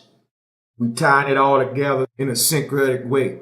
The order of these commandments is very, very important, the order of them, because he had to put his law in front of the natural laws. And I'm going to tell you why. By them telling you don't put no Lord before Norma or the Lord thy God, and by them telling you respect his name, like we say today, we say put some respect on my name. That's what they telling you right here. They telling you all that, and to keep his Sabbath day, which they changed to be Sunday after the Pharaoh, but that's a different subject. And then after that, they give you the normal stuff that we all know, which is the laws of nature. But they give you them last. So the first thing come of importance. If God was talking to you, the first thing he tell you, you would deem important. The order matters. So we know that these first 3 commandments are very important. And basically these first 3 mean respect this God of this Bible.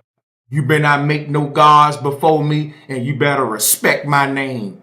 That's what God wants you to do before you say stop killing, don't commit adultery, don't cheat on each other.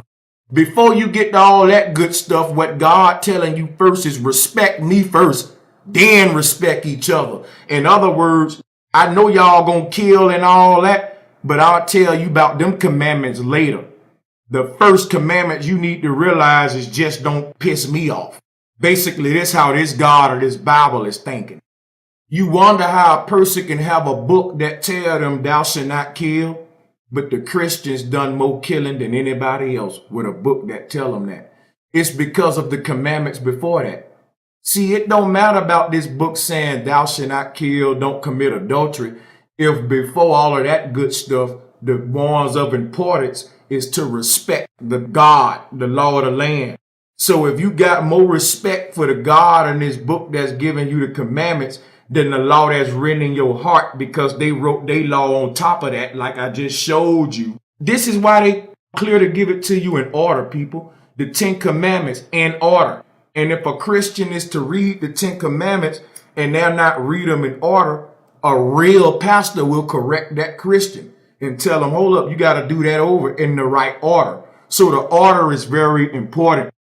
And why the order is important? Because the law of nature, which is thou shalt not kill, thou shalt not commit adultery, basically do unto others as you will have them do unto yourself. That really can be overridden by the laws that come before it, which is respect this God of this Bible. What do you mean, Brother Sanchez? Well, the God of this Bible say thou shalt not kill, but the God of this Bible got an army that's killing. So these rules can be twisted because the rules that come before give a gray area. For example, if I say, hey man, I'm your God, and you better listen to everything I say without questioning me. But I tell you in the next sentence, thou shalt not kill. But then I tell you on another day, hey man, these people, they weren't listening to me, so they gotta be punished and killed. Now, killing is okay because the first law make it okay, which is respect God. So when they able to replace the great mother with these gods, they can make killing okay. Because even though these gods tell you not to kill, they also tell you don't be disobedient and to listen to what you told. Sort of like they saying we going to war so we can make peace. But they really perpetuating chaos so they can have order out of chaos. It's a couple more things I want to go over. We know the shape of them, the double arches. We know the shape of them. We see all of that on a collage. That was Herstory. This is McDonald's. Now, there was a story in the Bible about a golden calf that those early Christians was worshiping. And that golden calf is equivalent to the pre-dynastic serpent goddess. I go over this in a lot of videos. You had your serpent goddess and you had your cow goddesses, all representing this matrilineal system. So when the goddesses were desecrated and the male gods assumed the throne with this first pharaoh, worship of the goddess became punishable. Worshiping of the goddess became punishable by death. And if you was worshiping the goddess, you were burnt to death and you were called a witch. You notice that the commandments was created because of the people's disobedience, but in particular, not because they was killing, stealing, and lying, but what was the climax, what caused this Christian God to make those 10 commandments was the last straw that pissed them off was them worshiping this golden calf. So he let them go for so long, killing each other, stealing, doing each other wrong, and didn't do nothing about it. But when they started worshiping this other God, this calf, that's when he said, okay, I got to make these commandments now.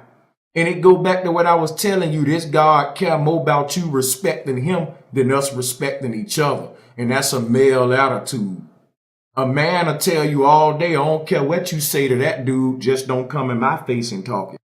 It's a golden calf because it represents the golden age, the Garden of Eden age that these Christians were leaving. They were leaving this golden age, and you can see what's on their heads became the same hat that Moors and the shamans and the pharaohs and Santa Claus wear. These guys wear robes. When you go in a courtroom, the judge wear a robe, just like the pastor wear a robe. We're going to talk about the courtroom and how religious laws still apply today, but first I want to talk about this golden calf since I put it up. This golden calf represents Hathor, that horn goddess that I told you about. Remember, she was replaced with Jesus. Another form of her was the serpent goddess, and she was turned into a serpent wrapped around a tree who was evil, and she was cursed. So they cursed all of these goddesses. And anybody that was still trying to perpetuate, and worship these goddesses, they was called a satanic person. Because at this time, they had turned these divas into devils. These goddesses carried tridents, which is another form of a balancing scales.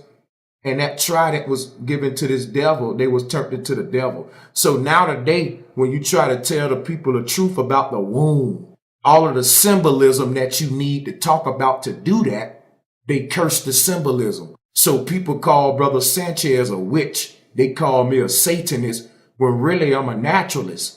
I'm just showing you how we all come from our mother's womb, and we should pay homage to that sacrificial 9 months and that excruciating pain, and look at what nature is trying to tell us and get out of this transsexualized modern way of thinking that's unnatural. But the things that I talk about when I start giving credit to the serpent and having respect for the trident, people say, man, this dude is a devil worshiper.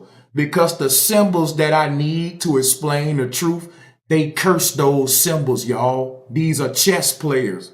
These are smart men. The symbols that you need that would free the world and give them the truth, today they got them written in mythology as devil symbols. But they all symbols of the goddess, the uterus. So these horns is on the devil. They call him a bull. If you look at a picture of the devil, he got hoven foot. He got foot like a cow. And all of these movies and pictures, that they draw the devil, you see he got his feet like a cow. He got cow feet because the devil is the great mother. This is nothing to be scared of. This is nothing evil. This was cursed. The Christians who were worshiping the golden calf, they was punished. And God had to come and make a law because when they was establishing this new world order, it wasn't easy.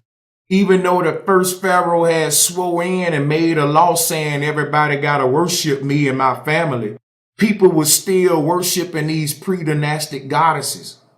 So they had to go around killing off all of these little cults that was hiding off in the jungle, still trying to create little hidden garden societies. These places were getting discovered and the people come and raid it and turn these people into slaves and city dwellers like we are today. People were still worshiping these ancient matriarchal beautiful goddesses and they was getting killed for it. And they killed off a lot of those people, and the mythology of that is in this golden calf story when they cursed the worship of these beautiful goddesses. It now became wrong to worship the golden calf when really that's what we were supposed to be worshiping. The golden calf is a form of the uterus in the golden age. They cursed the snake. They cursed the serpent when the serpent is one of the most divine, holiest creatures on the earth, representing the sine wave and so much more. All of these beautiful deities that created a Eden on earth or a heaven on earth was cursed so that they can maintain a hell on earth. So what I was going to bring up is religious law and how it applies today. And really, basically, my point with bringing this up is that the only law of the land and the only law that has always been on the land was religious law. What we're calling law is the law of the church. It's the law of the Pope. The Pope ain't separate from your police departments. They're enforcing the power of the royal families. Their badges shaped like the royal crest. So you could be a non-religious person, but by going through a court proceeding, you just fell victim of biblical law. It's the structure, the system, the proceedings which court go through, which didn't exist in pre-dynastic world. In pre-dynastic world, there was no courtroom. There was a village. Do unto others as you have them do unto you. If you wrong somebody, the village would do that to you and wrong you back. You would get a dose of your medicine. And when you feel how it felt to do that to that person and you see what you put them through, you'll change. You didn't have to go to these extremes of enforcing the law like that, because when you had a rule called do unto others as you had them do unto you, and the type of social structures that they had in pre-dynastic time, you didn't get no murderers, no Jeffrey Dahmers. Civilization then began with the first pharaoh. It ended.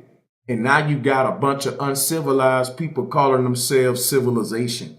If the people in pre-dynastic day came to our world today, they wouldn't call this civilization. They would call this chaos. They were more civilized. So let's get back on subject here. We're going to talk about religious law and how it's still the same today. The legal proceedings that we go through in the courtroom are the same legal proceedings that the church had people go through when the church was ruling. The church is still the government. This collage in front of you says a lot. Now I'm going to talk about this collage and bring up some parallels so you can see what I mean. When you go to church, there's a bunch of things that the pastor need from you. And these things that the pastor need from you are the same things that the courtroom need from you. They need confession. They need conviction. And they need testifying and testimonies. When you are a Christian, you are a bamboozled person who have been convinced that you committed a crime and you are a sinner. And now you need this lawyer called Jesus. Root word of lawyer is law. He's the one that's going to be the mediator between you and the judge, which is the Father in heaven. But when we talk about this Father in heaven, this was the ancient judge, the Pope, not a literal person. For Jesus to be possible, there have to be a sinner.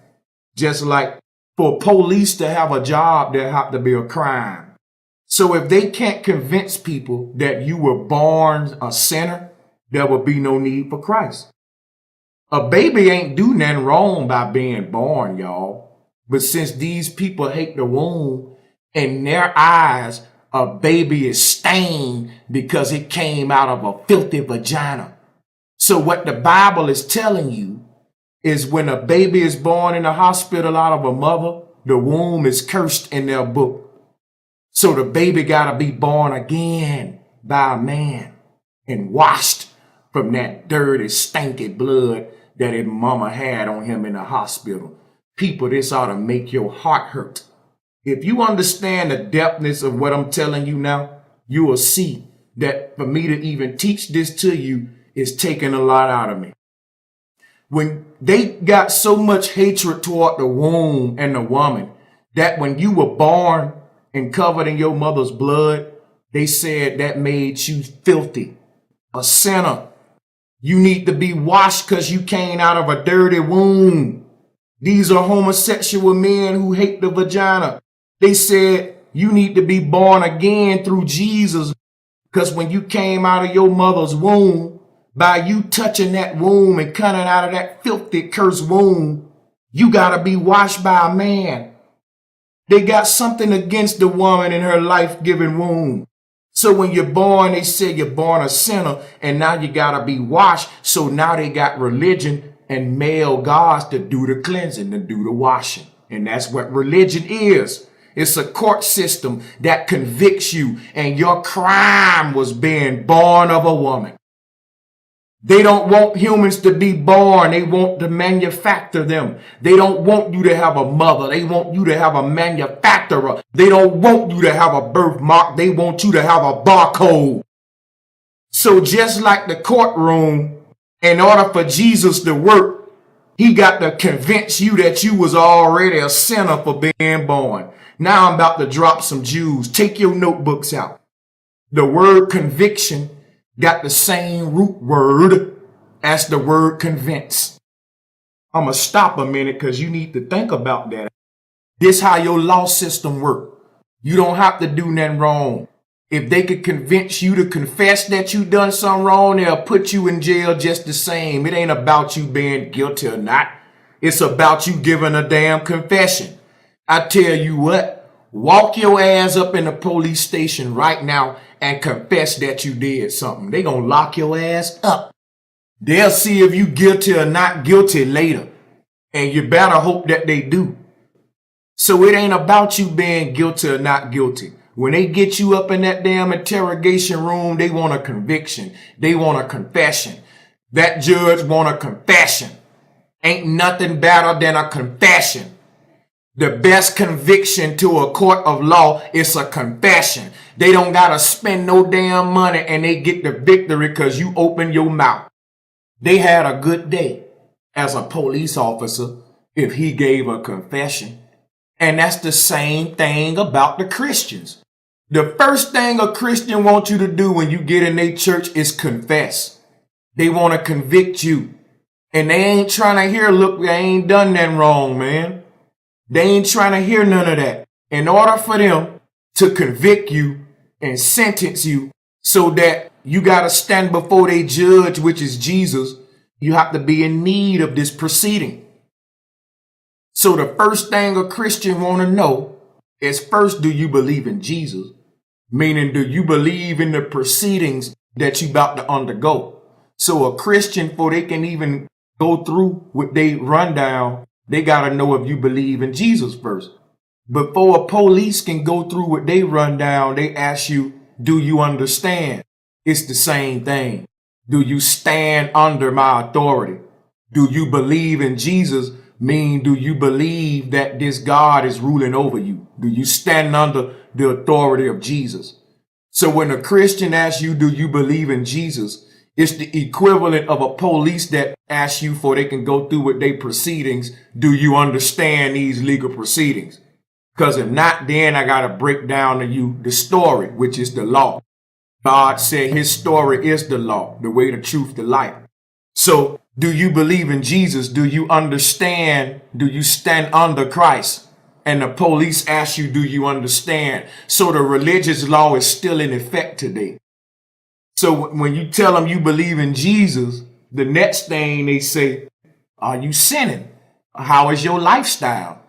Because you know how this proceeding go. You know what Jesus asked for. You know what this God called Jesus is asking of you. So since you agree that you understand and you stand under this God and his law, and I ask you, do you believe in Jesus? And you say, yeah. So now I know you know the law of the God. You stand under this law like a police officer. Do you understand? Now I can go through with my proceeding. And after that, I can ask you, have you been keeping the law? So when the police pull you over before they go into it, they want to know if you understand what's going on, if you coherent of everything.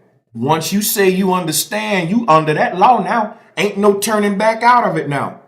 You done told this Christian you know about Jesus, so you can't undo the fact that you know about hell and all of this shit they about to threat you with. So after you understand the law, now they ask you, is you keeping the law? Just like a police. Do you understand the law system? Okay, so why did you run that damn stop sign? Why did you blase? So the first thing is, do you understand? Do you believe in Jesus? Now, have you been keeping the law? Have you been keeping Jesus's law? And if you say no, which they make it so damn hard to keep that the average person gonna be subject to it, just like if you've been living, you've been in cuffs before.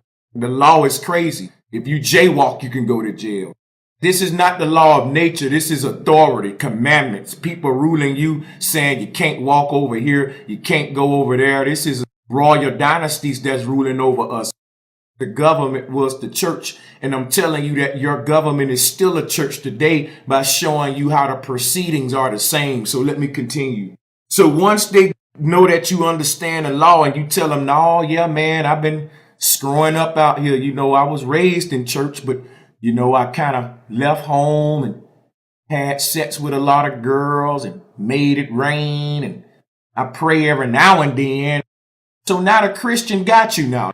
So you understand Christ, you know the law, but you're not keeping it. So now the Christian gets to advocate for your defense. Now the Christian get to bring you to his law firm. And who's the head of his law firm? Christ. And they the lawyer that's recruiting. Just like if you ever been through a court proceeding, it's the same way. The name of the law firm may be Cochran family, but your lawyer may not be Johnny Cochran, man. It's going to be representatives of Cochran. Just like the Christians are representatives of Christ. And they bring you to the firm and they say, yeah, he know about you. He know the law. He been breaking it. We need to have a court proceeding. We need to cleanse this brother because he was born of a woman, and that's breaking the law. He need to be reborn through you and keep your law. And that's what the new world is, a rebirthing from the old world. What did it take to prosecute an individual in court? The same thing it took in the church, a confession and a conviction. They don't care if you did something wrong. They want to convince you that you're a criminal.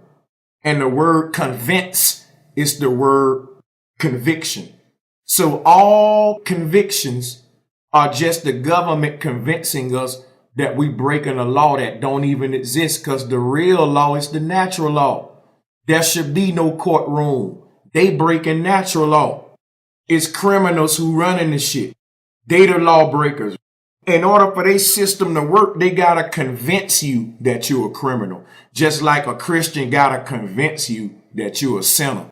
And it's a fucked up game, man. When you got somebody there and you convincing this person of this phony proceeding and you prosecuting these people because they don't know the law. And you convincing them that they doing something wrong when really half of the people doing jail time shouldn't even supposed to be there according to real law, but they don't know that. So they get convinced and they get convicted. So the word convince and convicted are related and they have the same root word, convict, which is convince. Get you a conviction, and now guess what? You're a convict, like Akon music. Once you're convinced that you're a criminal, you get convicted. And your conviction make you a convict. And when you look at the word convict, It's a two-part word, con and vict. The word government is govern and meant because they're governing the mental. And once a mental is well governed, that's a victory. So once they convert your consciousness, it's a victory for them. They convinced you to believe in their ideology. That's converting your consciousness. So when you're convicted, the word vic is the word victory. Victor. Vic is victory. That's why Mike Vick wrote a number 7. Number 7 dealing with victory. The 7 is the check mark. I got a video talking about the Sabbath and Septos, the number 7 and the step pyramids. The number 7 became the Nike sign, symbolizing victory. So the number 7 is the check mark or the Nike sign. We'll talk about that more. But convict is consciousness victor.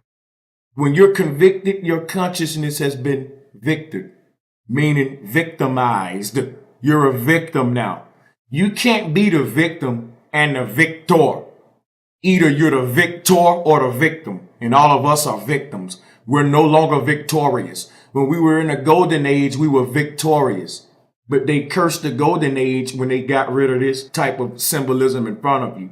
But I want to keep this collage in front of you while I talk about the courts. You see, because all of us today are convicts, been convinced that we need a government, and our consciousness have been victored. They've got a victory over our consciousness. They converted us and dumbed us down. So convict, you need them both in church and the courtroom. You can't have a salvation proceeding in the church without a conviction, without someone giving a confession and confessing their sins and feeling convicted. So this judge called Christ was a literal judge. Remember that the government was the law.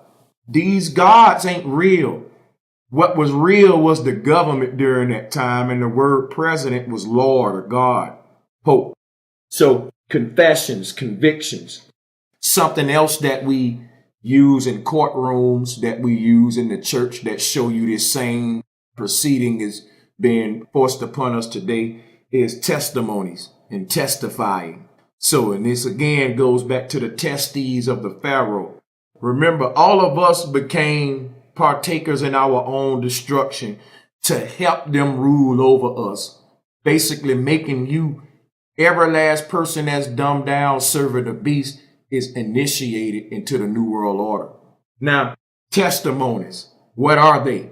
In church, a person stand up and they tell you all the things that happened in their life that scared them, critical moments, tough mountains to climb over, obstacles in their life, things that they were going through that was so hard to get out of it. And they called on the name of Jesus, which is the name of normal, and that things changed for them. And when they give their testimony, it's basically them reinforcing that if you respect our God's name, he'll do good things for you. But if you don't, he'll punish you. This testimony in church is basically proof that God is real. So all of these testimonies give power to the God of the Bible. Every time somebody stand up there and raise their hand and give a testimony in church, it strengthens the belief system. And it makes the power of that God more powerful because, hey, that woman lights was about to get cut off and she called on the name of Jesus and out of nowhere they got turned on. Now, nobody can explain nothing like that. Brother Sanchez don't believe in Jesus, but I wouldn't know what to tell a woman telling me that. So I wouldn't be able to convince her that Jesus ain't real to her just because her lights got cut on. Well, really, if she would have called a power company, they probably would have said, oh, we did that by mistake. Cut that shit back off. She didn't pay her bill. And you would have saw it wasn't really Jesus that gave you power. It was the damn Alabama Power Company or Las Vegas Power Company. All right. If it was Jesus that turned your lights on and he didn't turn everybody else's lights on that ain't got power, then he got favoritism. So understand how we make these gods real based upon our testimony. The same way, if you get caught up in the court of law you can get messed up today, man. You can be innocent. And like I told you, these police can convince you and make you confess to something you didn't even do and get a conviction based upon convincing you. And once they do that, they can have people that are testifying to strengthen that story and give testimonies and pay them off the lie, and you'll never get out. Nothing you can tell the people that you innocent now and that they convinced you the police dirty, they manipulated me. No, buddy. Not only did you confess and you was convicted, but we got testimonies. People testified. Now these people be plants. But when you pair these plants with what you said out of your mouth, your fate is sealed. There's so many guys in prison right now who was hypnotized in interrogation room, whether you innocent or guilty or not. So this court process ain't about getting the crooks off the street. It's about getting convictions. So they ain't trying to get rid of murderers and all that off the street. This law system today is simply about convictions. And that's what the Christians all about. Once they see they can't get a conviction out of you, they shut your door and go knock on the next door. And whoever they can get to fess up to this crime, that's who get locked up into this prison cell called Jesus, indoctrination. That's the same way your courtrooms work. So there is power in testimonies in church and in court. So yeah, they got to make you guilty to convict you. And when we talk about guilt, that's an inner thing dealing with the heart. When you doing something wrong, you have a feeling of guilt in your heart. And that's your heart keeping the law. The real law keeper is in the center of your chest, not in no courtroom. The real courtroom is in our hearts. And you going to feel guilty when you're doing something wrong, and that's supposed to stop you. They got to make you guilty to convict you. And since you ain't guilty, that's when conviction come into play. Because in order for them to convict you, they got to make you guilty. But if you don't feel no guilt, that's when the magic come into play. And the word play, making you feel bad, man. Jesus died for you. You've been doing these people wrong in your life. Christ gonna get you. That's when the word play come in. That's when the police say, hey, man, you can keep telling us that you didn't do it, but I'm telling you, if you keep playing, man, it's just going to make the sentence even much tougher. So they put the pressure on you and they create a false guilt that didn't originally exist in you. And now you're convinced. So now you're convicted. But once you get over your guilt and you realize we are all not guilty and that they are guilty, then now we can start banging the hammers. All right, we understand these commandments. You understand that they was moving away from the matriarch system and the worship of Hathor, and they was going into a patriarchal world under the new Pharaoh. That cow represents the goddesses. We left that with the beginning of this new law. And I just read the first law was don't worship no other images besides me. That was the first law on the 10 Commandments because they was building this law on top of the goddesses. In other words, saying, if we catch you them goddesses and trying to live right and be the natural way, you're a witch. Today, when people talk about veganism, they call you evil. They say the Antichrist is a vegan and meat eating is part of the Bible. So they flipped everything backwards. So this what that picture represent, leaving Herstory going to Hisstory and a new law being made. Like I said, New Testament, Old Testament. See, when you look at this, it's like looking at BC, AD. BC, AD. Jesus Christ on the timeline of humanity represents year 1, where BC meets AD. So when you count time down and you reach year 1 and you start counting back up again, that year 1 that sits in between BC and AD is representative of Jesus in between the Old and the New Testament. But this is no different than Ma'at in between the two scales. This is called a dumbbell. It's the same thing as Ma'at. So you see Old Testament, Jesus Christ, New Testament. All right, BC, Normer, and AD, where we at now, all the way up to 2018. Past, present, future. Adam, snake, Eve. This is why the snake spoke balance. Good and evil ain't got nothing to do with morality. It's negative and positive, sun and moon creating balance. This is why you got Adam and Eve surrounding that serpent. Now that serpent was the goddess who was cursed. If you look at a medical symbol, they still have her wrapped around that tree of life. This is Ma'at, the serpent wrapped around this tree. Sacred geometry reveals the same thing the words reveal. Tree is 3. The capital T is 3 points, creating a triangle, which is a vagina, showing you what Ma'at represents, the uterus. A capital T is 3 points. That's what the balance of scales is. Outline it, it'll be a delta, a triangle. So a tree outside is a TRI, a trinity.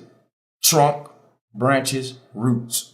You'll see these 3 points in everything related to tree. And you will also hear the TR because phonetics relate to this too. So Ma'at represents truth, truth, and she's the tree and the trio, the trinity. So when we want to be in our golden age state, we are victorious. We are triumphant because we are now living according to the trinity, the tree of life, which is the earth, the womb. This tree was chopped down and desecrated and was replaced with Christ. There's a connection between you and nature. The Most High splits the entire creation in the middle, and everything in the creation is split in its center by what we call the Most High. So in the center of every human is what's at the center of the earth, the heart pumping. And the earth have a heart too at the center that's pumping. And when the earth's heart pump, it's what creates night and day, low tide, high tide. Now, I never been to the North Pole, but if we go there, we would see what the heart of the earth looked like. The heart of the earth is where they have Jesus, where Ma'at is, and it's what the sun and moon is going around. So one scale is sun, one scale is moon. This became Adam and Eve. So I'm kind of giving you some flat earth cosmology a little bit now mixed with this. So we can see this look just like Ma'at. This look like something that NASA is giving you called an ISS. It's a dumbbell. Okay, it's Adam and Eve and the serpent in the middle. That's what we're looking at when we look at the 10 Commandments. You're looking at past, this future, and right in the middle would be present. Whenever you bring 2 arches together, it automatically creates a 3rd arch that's hidden in the middle. So if you look up here, here go an arch right here, and here go a tablet right here. When you bring these 2 tablets together, you get a womb in the middle. You get a V, a vortex, a vagina. And that's what's happening at the North Pole, a vortex, a giant vortex. And that's what's causing the sun and moon to go around and around this vortex at the North Pole. Sun, moon going around and around. Just like your left brain and right brain is wrapped all around your pineal gland, which is your vortex that connects you to the Earth's pole. So there's a totem pole, a tower of consciousness at the North Pole, and there's one inside of you. Just like all of us got little cell phones with antennas on them, little antennas on them, but those little antennas are picking up a signal from a big old tower. And there's a little pineal gland inside of every human that should be picking up a signal from a big tower at the North Pole. But they've intercepted the signal, and we've been picking up that signal from the Bibles, the Qurans, and the world religions. And we're no longer getting the download from the true info center. The animals still connected to it. They don't read Bibles and stuff, but we are. And we got to get reconnected back and plugged in back into the source. And to do it, you got to unplug from the religious deception that hid the source. Now let's continue. So this story here just show how Horus was given charge of the sky. But we know that the goddesses always personified the sky like Nut and etc. But you can see here a picture of Horus the hawk. But look what's on his head, the crown of Norma. So Horus is another form of Norma or Atum, the first sun god. And remember, in the story of Horus was a big old homosexual act. This resurrection story. It was basically the same thing that they did with Adam, where they had Adam giving birth in that homosexual myth. They did it with Horus and the rest of them. In Egypt, too, they had another homo story, ejaculating into the bird. I'm gonna go over that. Stay tuned for that. But that was them homosexual stories where they had to create life with men now, since y'all done cursed the woman. So you done got rid of the woman. Now you got to retell the masses how life was created without a womb. So now all of these gay mythologies and erected penises and sick stories start popping up in our spirituality. And Horus was another one of them. And you can see he got the double crown on of Norma. Here go the sixth story here. The gay god. I mean, come on. I showed you a picture of a man with an erected phallus with another man with an erected phallus right next to him. If my girl busts in the room and I was standing up on hard and another man was standing in front of me on hard, our relationship would be over.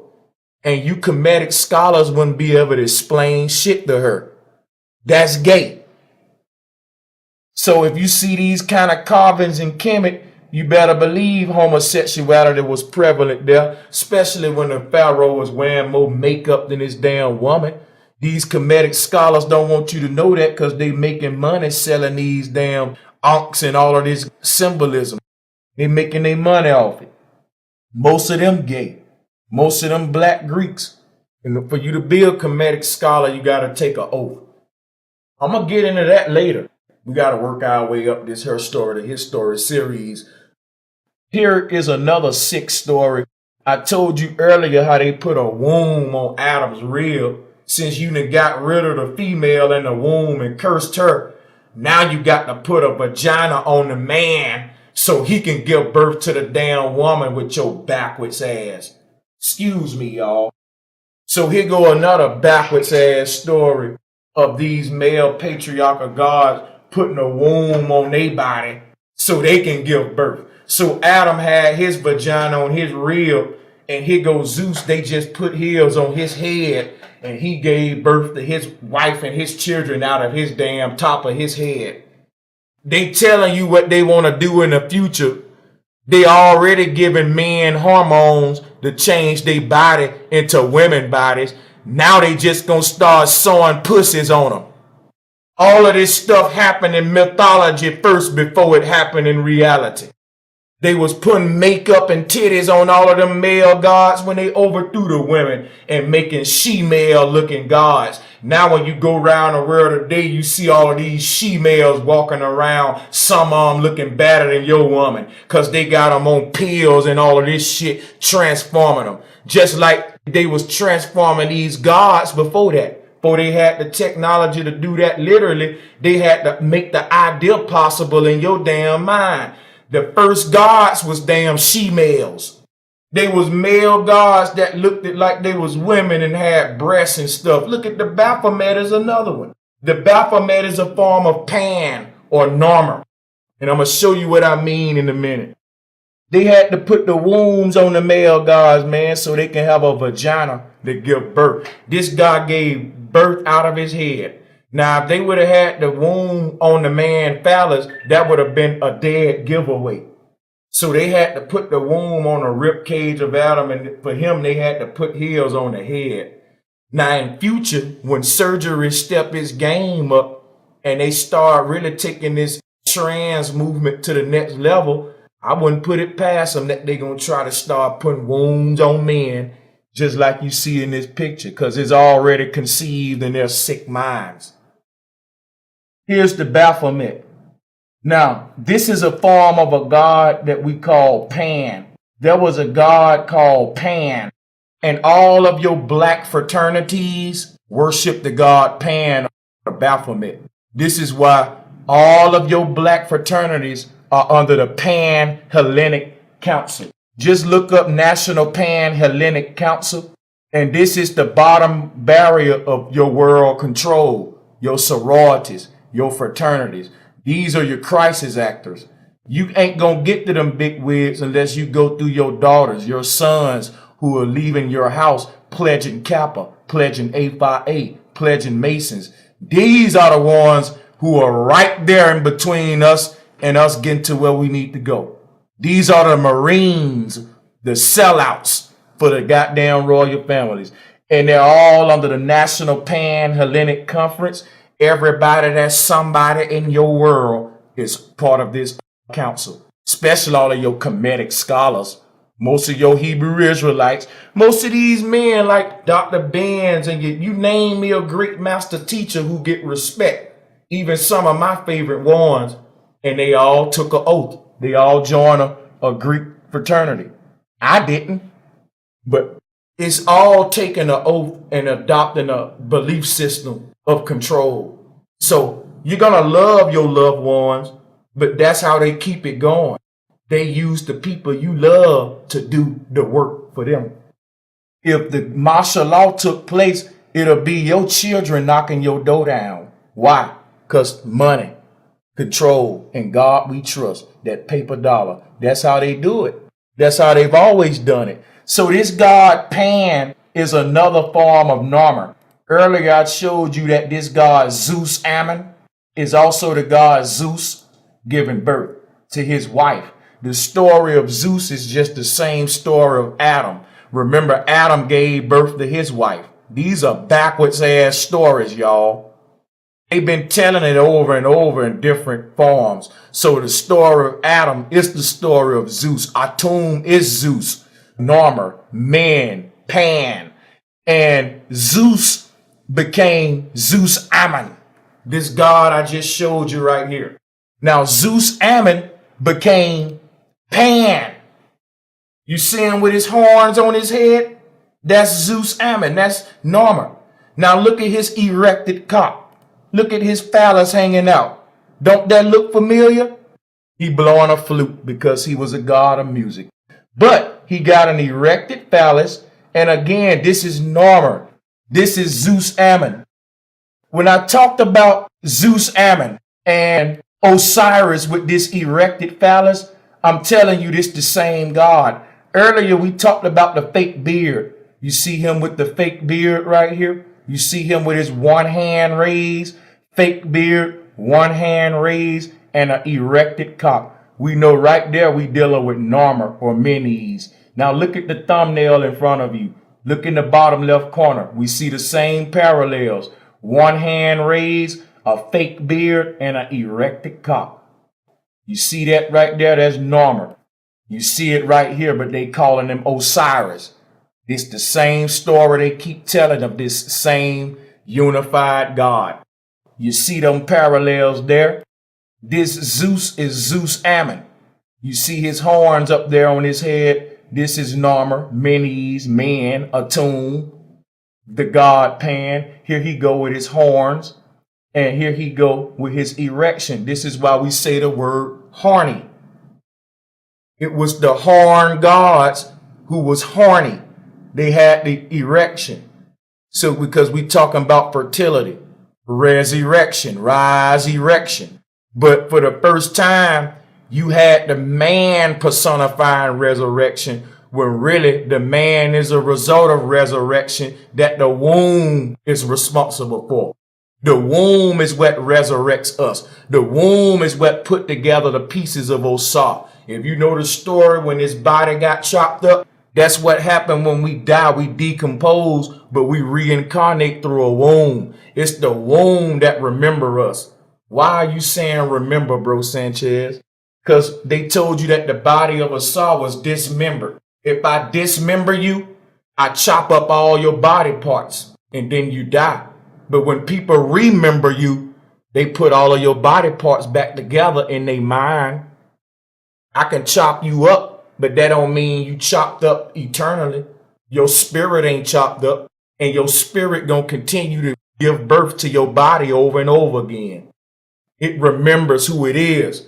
So when it goes out of existence, it remembers to come back into existence. This is the story of a sock. When your body go in the ground, it decomposes. And then you are remembered in the womb of another woman. And I think when we reincarnate, we look exactly the same. You is who you are. That womb remembers your fingerprint. It remembers who you was when you died in the previous life, and it puts you back together. That womb is a portal. And it's beautiful. That's where the magic happens at.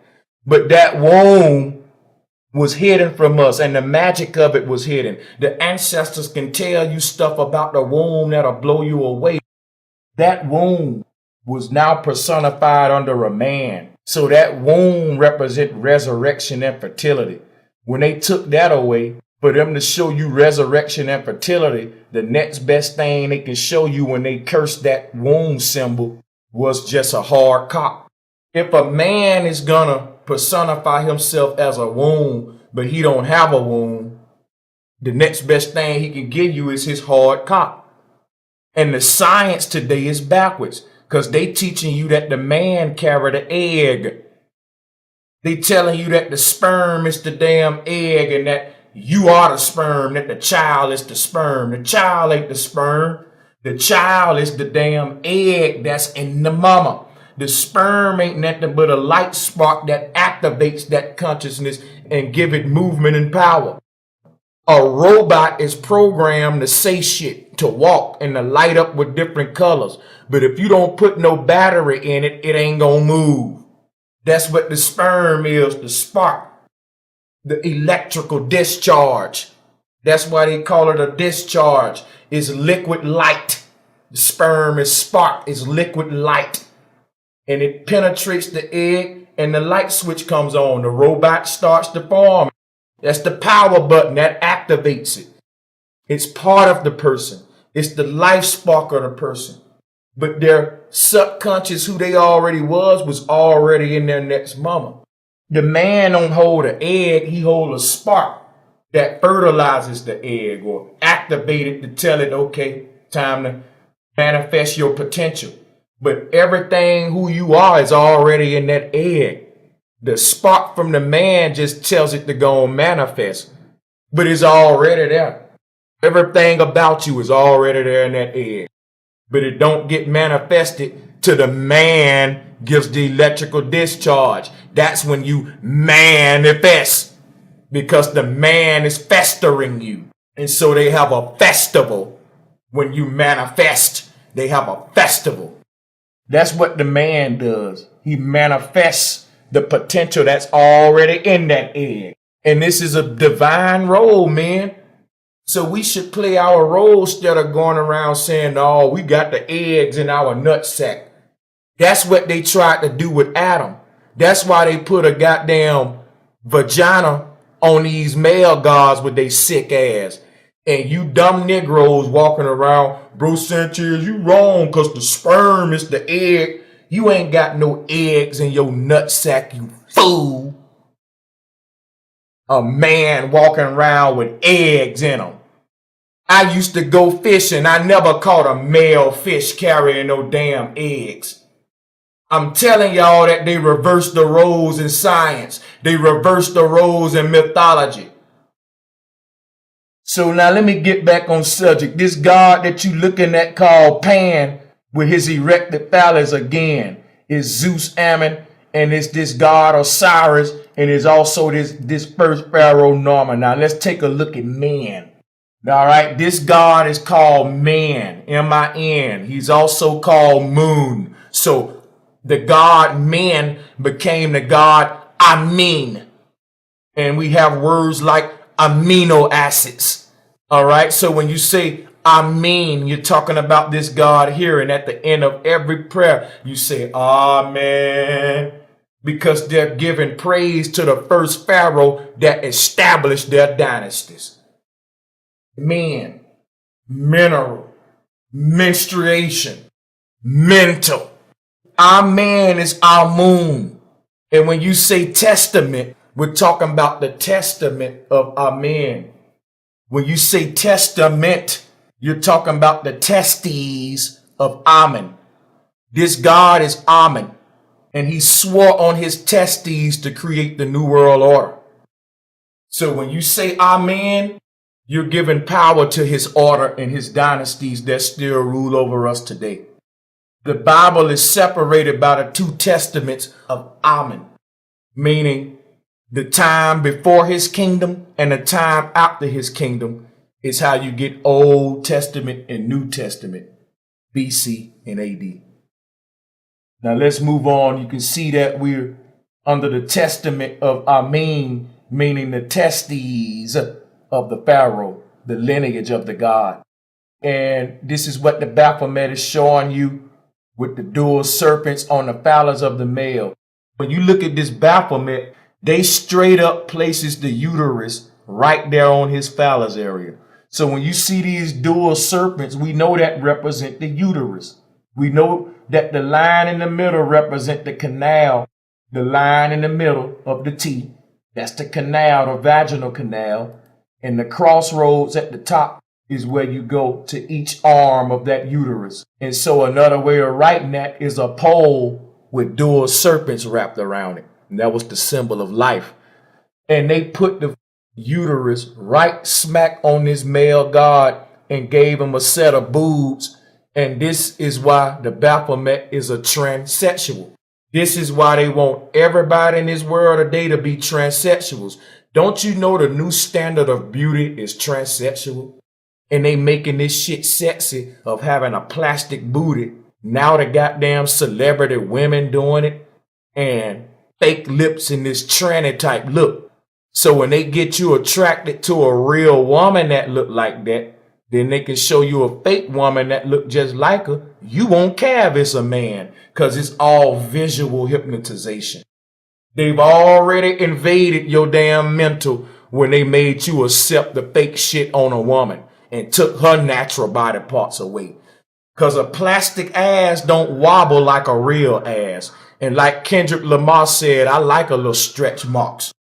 So all of this new plastic shit, that's the tranny look. If they can sell you that, they can sell you a plastic womb and a synthetic woman and get rid of the woman species altogether and just create a world where the woman is a doll and it's just men fucking dolls and each other.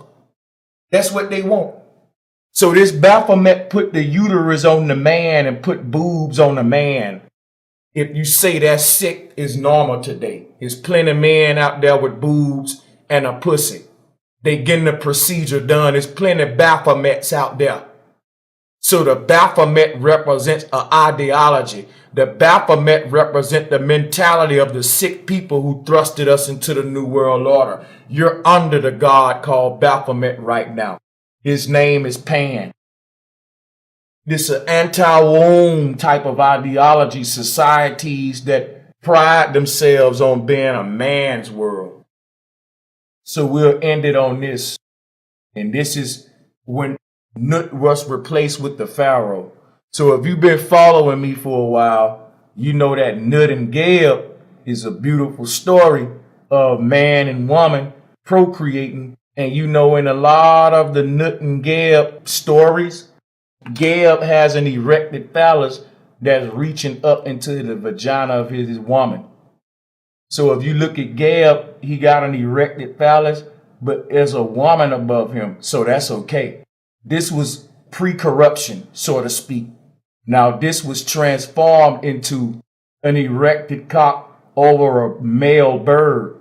Now they're so sick, they knew they couldn't put a man up there for him to be having sex with a man, so they put a bird. In the original story, it was Nut, not this bird. And it got so corrupted as time moved on that they just went on and put a man up there. So what you looking at now is a male deity in the place of Nut hovering over Geb. And you can see that this male deity is Narmer, the first pharaoh. How do you know, bro Sanchez? He go the fake beard I was telling y'all about. That's a fake beard. If you look at this Nut right here, because look, she got breasts. She got breasts and she don't have a beard. So this is okay over here. This is natural. Right here on the left, this is homo. Fake beard. This is a man, no breast in the place of Nut. and he's hovering over another man. They both naked with their erections, just like I showed you with the first pharaohs in this picture up there on the top left. It's the same thing. You see Norma's phallus reaching all the way up to his chin, and his balls right here coming from between his legs as he hover over Geb, and Geb's phallus, where it used to be up pointed toward his woman, is now bent over in his own mouth, and he's giving himself fellatio, because when you don't have a womb, you have to have all of these 6 stories for sexuality. Everybody know creation happened from sex. So when the ancestors talked about cosmic creation, they used sex to explain it. But when you curse one of the roles in sex, being a female, and take her out of it, that's how you get these unnatural trinities that said Father, Son, Holy Ghost instead of Father, Son, and Mother. They take the woman out and make her into a bird. And that's what happened right here. They took the woman out and turned her into a bird. So that became the Holy Ghost. Horus is Jesus. So they got Geb, he basically ejaculating into his own mouth and creating life that way. Because if he had his woman up there, then he wouldn't be giving himself head. When you take the woman away, you create homosexuality and spirituality and in mythology and our psyches. If you look at the world today, it's a result of all this sickness that's in our spirit. And the Kemetic scholars don't want to deal with it because everybody making money. So all of this corruption got to be dealt with so we can see how this world was created and get into this. But nobody in the Black conscious community want to show you that our ancestors were discorrupted. Yes, everybody, man, our ancestors didn't do nothing wrong. They weren't gay, wasn't no gay person living then, like a fool. You think gay people just came onto the earth because you're a dumbass who got too much ego and pride. And since you can't be wrong, you can't get right. You one of them. Can't get right. So you see Geb doing a sick act, giving himself head, but you'll get a Kemetic scholar up here to tell you a bunch of bull crap to make it okay. Well, see, what he's doing is he's showing you how fertility is important because the male strength of the male's phallus just deserves to be in his own mouth. Well, you're looking at it wrong. No, motherfucker. I know what I'm saying, and I'm comparing it to what it came from. They shouldn't have changed it. This is unnatural. It's man and woman. And I can show y'all something else. What you looking at with this is the first gay trinity. When they replaced the woman. Father, Son, Holy Ghost. Ain't no woman in that. That's 3 men talking about that's the trinity of life. How 3 men gonna give you life like a fool? Let me show you where it come from. This called a triple phallus. I ain't making this shit up. This carved in the wall. 3 dicks don't stick. They turned the great trident of the mother, which represent the uterus, into 3 dicks. And you start seeing these kind of gods all around with their dicks hanging out. Because everybody wanted to be like the first pharaoh. So if you look at all of these dudes today, what they go around doing? Grabbing their nuts. Don't they go around grabbing their nuts just like Norma? Didn't Michael Jackson do it? All of these black men, don't they grab their dick all the time? They don't even know they doing it. Just talking to you, grabbing their nuts. Yeah, you know what I'm saying, man. You know what I'm saying? And they think that shit cool to grab their nuts. Michael Jackson did it. And they don't know where it come from. It come from right here. This was the thing. This was a symbol of power. Grabbing your nuts, showing that, hey, these nuts that I'm holding, ruling over the world. The nuts that I'm holding carries the royal succession of the people who rule the world. That's why he touching it, along with the homosexual stuff. You know, this was a sign of power. And to this day, men do this. But it's all gay. We got to get rid of it and put the womb back where it belongs. Father, Son, Holy Ghost don't create life. Man, woman, child does. And when we think like that, we get these sick images like this with 3 cocks. And this come from the ancient world when we first start falling into consciousness. We made a trinity without the woman, a homosexual trinity. It's the triple phalluses. The Kemetic people can't tell you it don't come from Kemet. It come from Kemet. I just showed you where it come from, with Gab bent over giving himself head, and a bunch of most sick ones I can show you from Kemet and all over. Even the Indians adopted this crap. So here it is, the male with an erection carrying the uterus in his hand, because now he can give life. Get real. Anybody that's worshiping Hermes and talking about they Hermes and all of this hermetic shit, get away from them. They gay as hell. I ain't gonna mention their name. They deal with Greek astrology and Gregorianism. Yeah, they on the flat earth. I ought to call them out. Hermes, my ass. He pushing this same patriotic pharaonic shit under the flat earth. And a lot of more of them doing it. You better wake up. Keep telling y'all heliocentrism ain't got shit to do with the shape of the earth. It's got something to do with the shape of your deity. Is it a womb or a dick? Which one you came out of? I don't know about you. I came out of my mama womb. And I sure love my daddy. And they both are equal. But if you don't respect the part that nursed you, you won't respect shit. And that's where we are in today's world. So I think this is a good place to close. I'm going to hurry up and do part 4 of this so we can move on along. So this is a good stopping point. So I'm going to stop right here. I appreciate y'all's support. I did it for free, so you know I do it for a living. Some people want to get rich doing something that they really don't want to do because they want to be rich. I just want to feed myself doing what I love to do and doing something where I can still be noble, knowing I didn't compromise. And I don't have to be compromising nothing I say because I work for a job that's paying me and I need them to pay me. No, the people support me. So I'm going to get on up out of here, man. Y'all behave and I'll see y'all on the next one. Peace.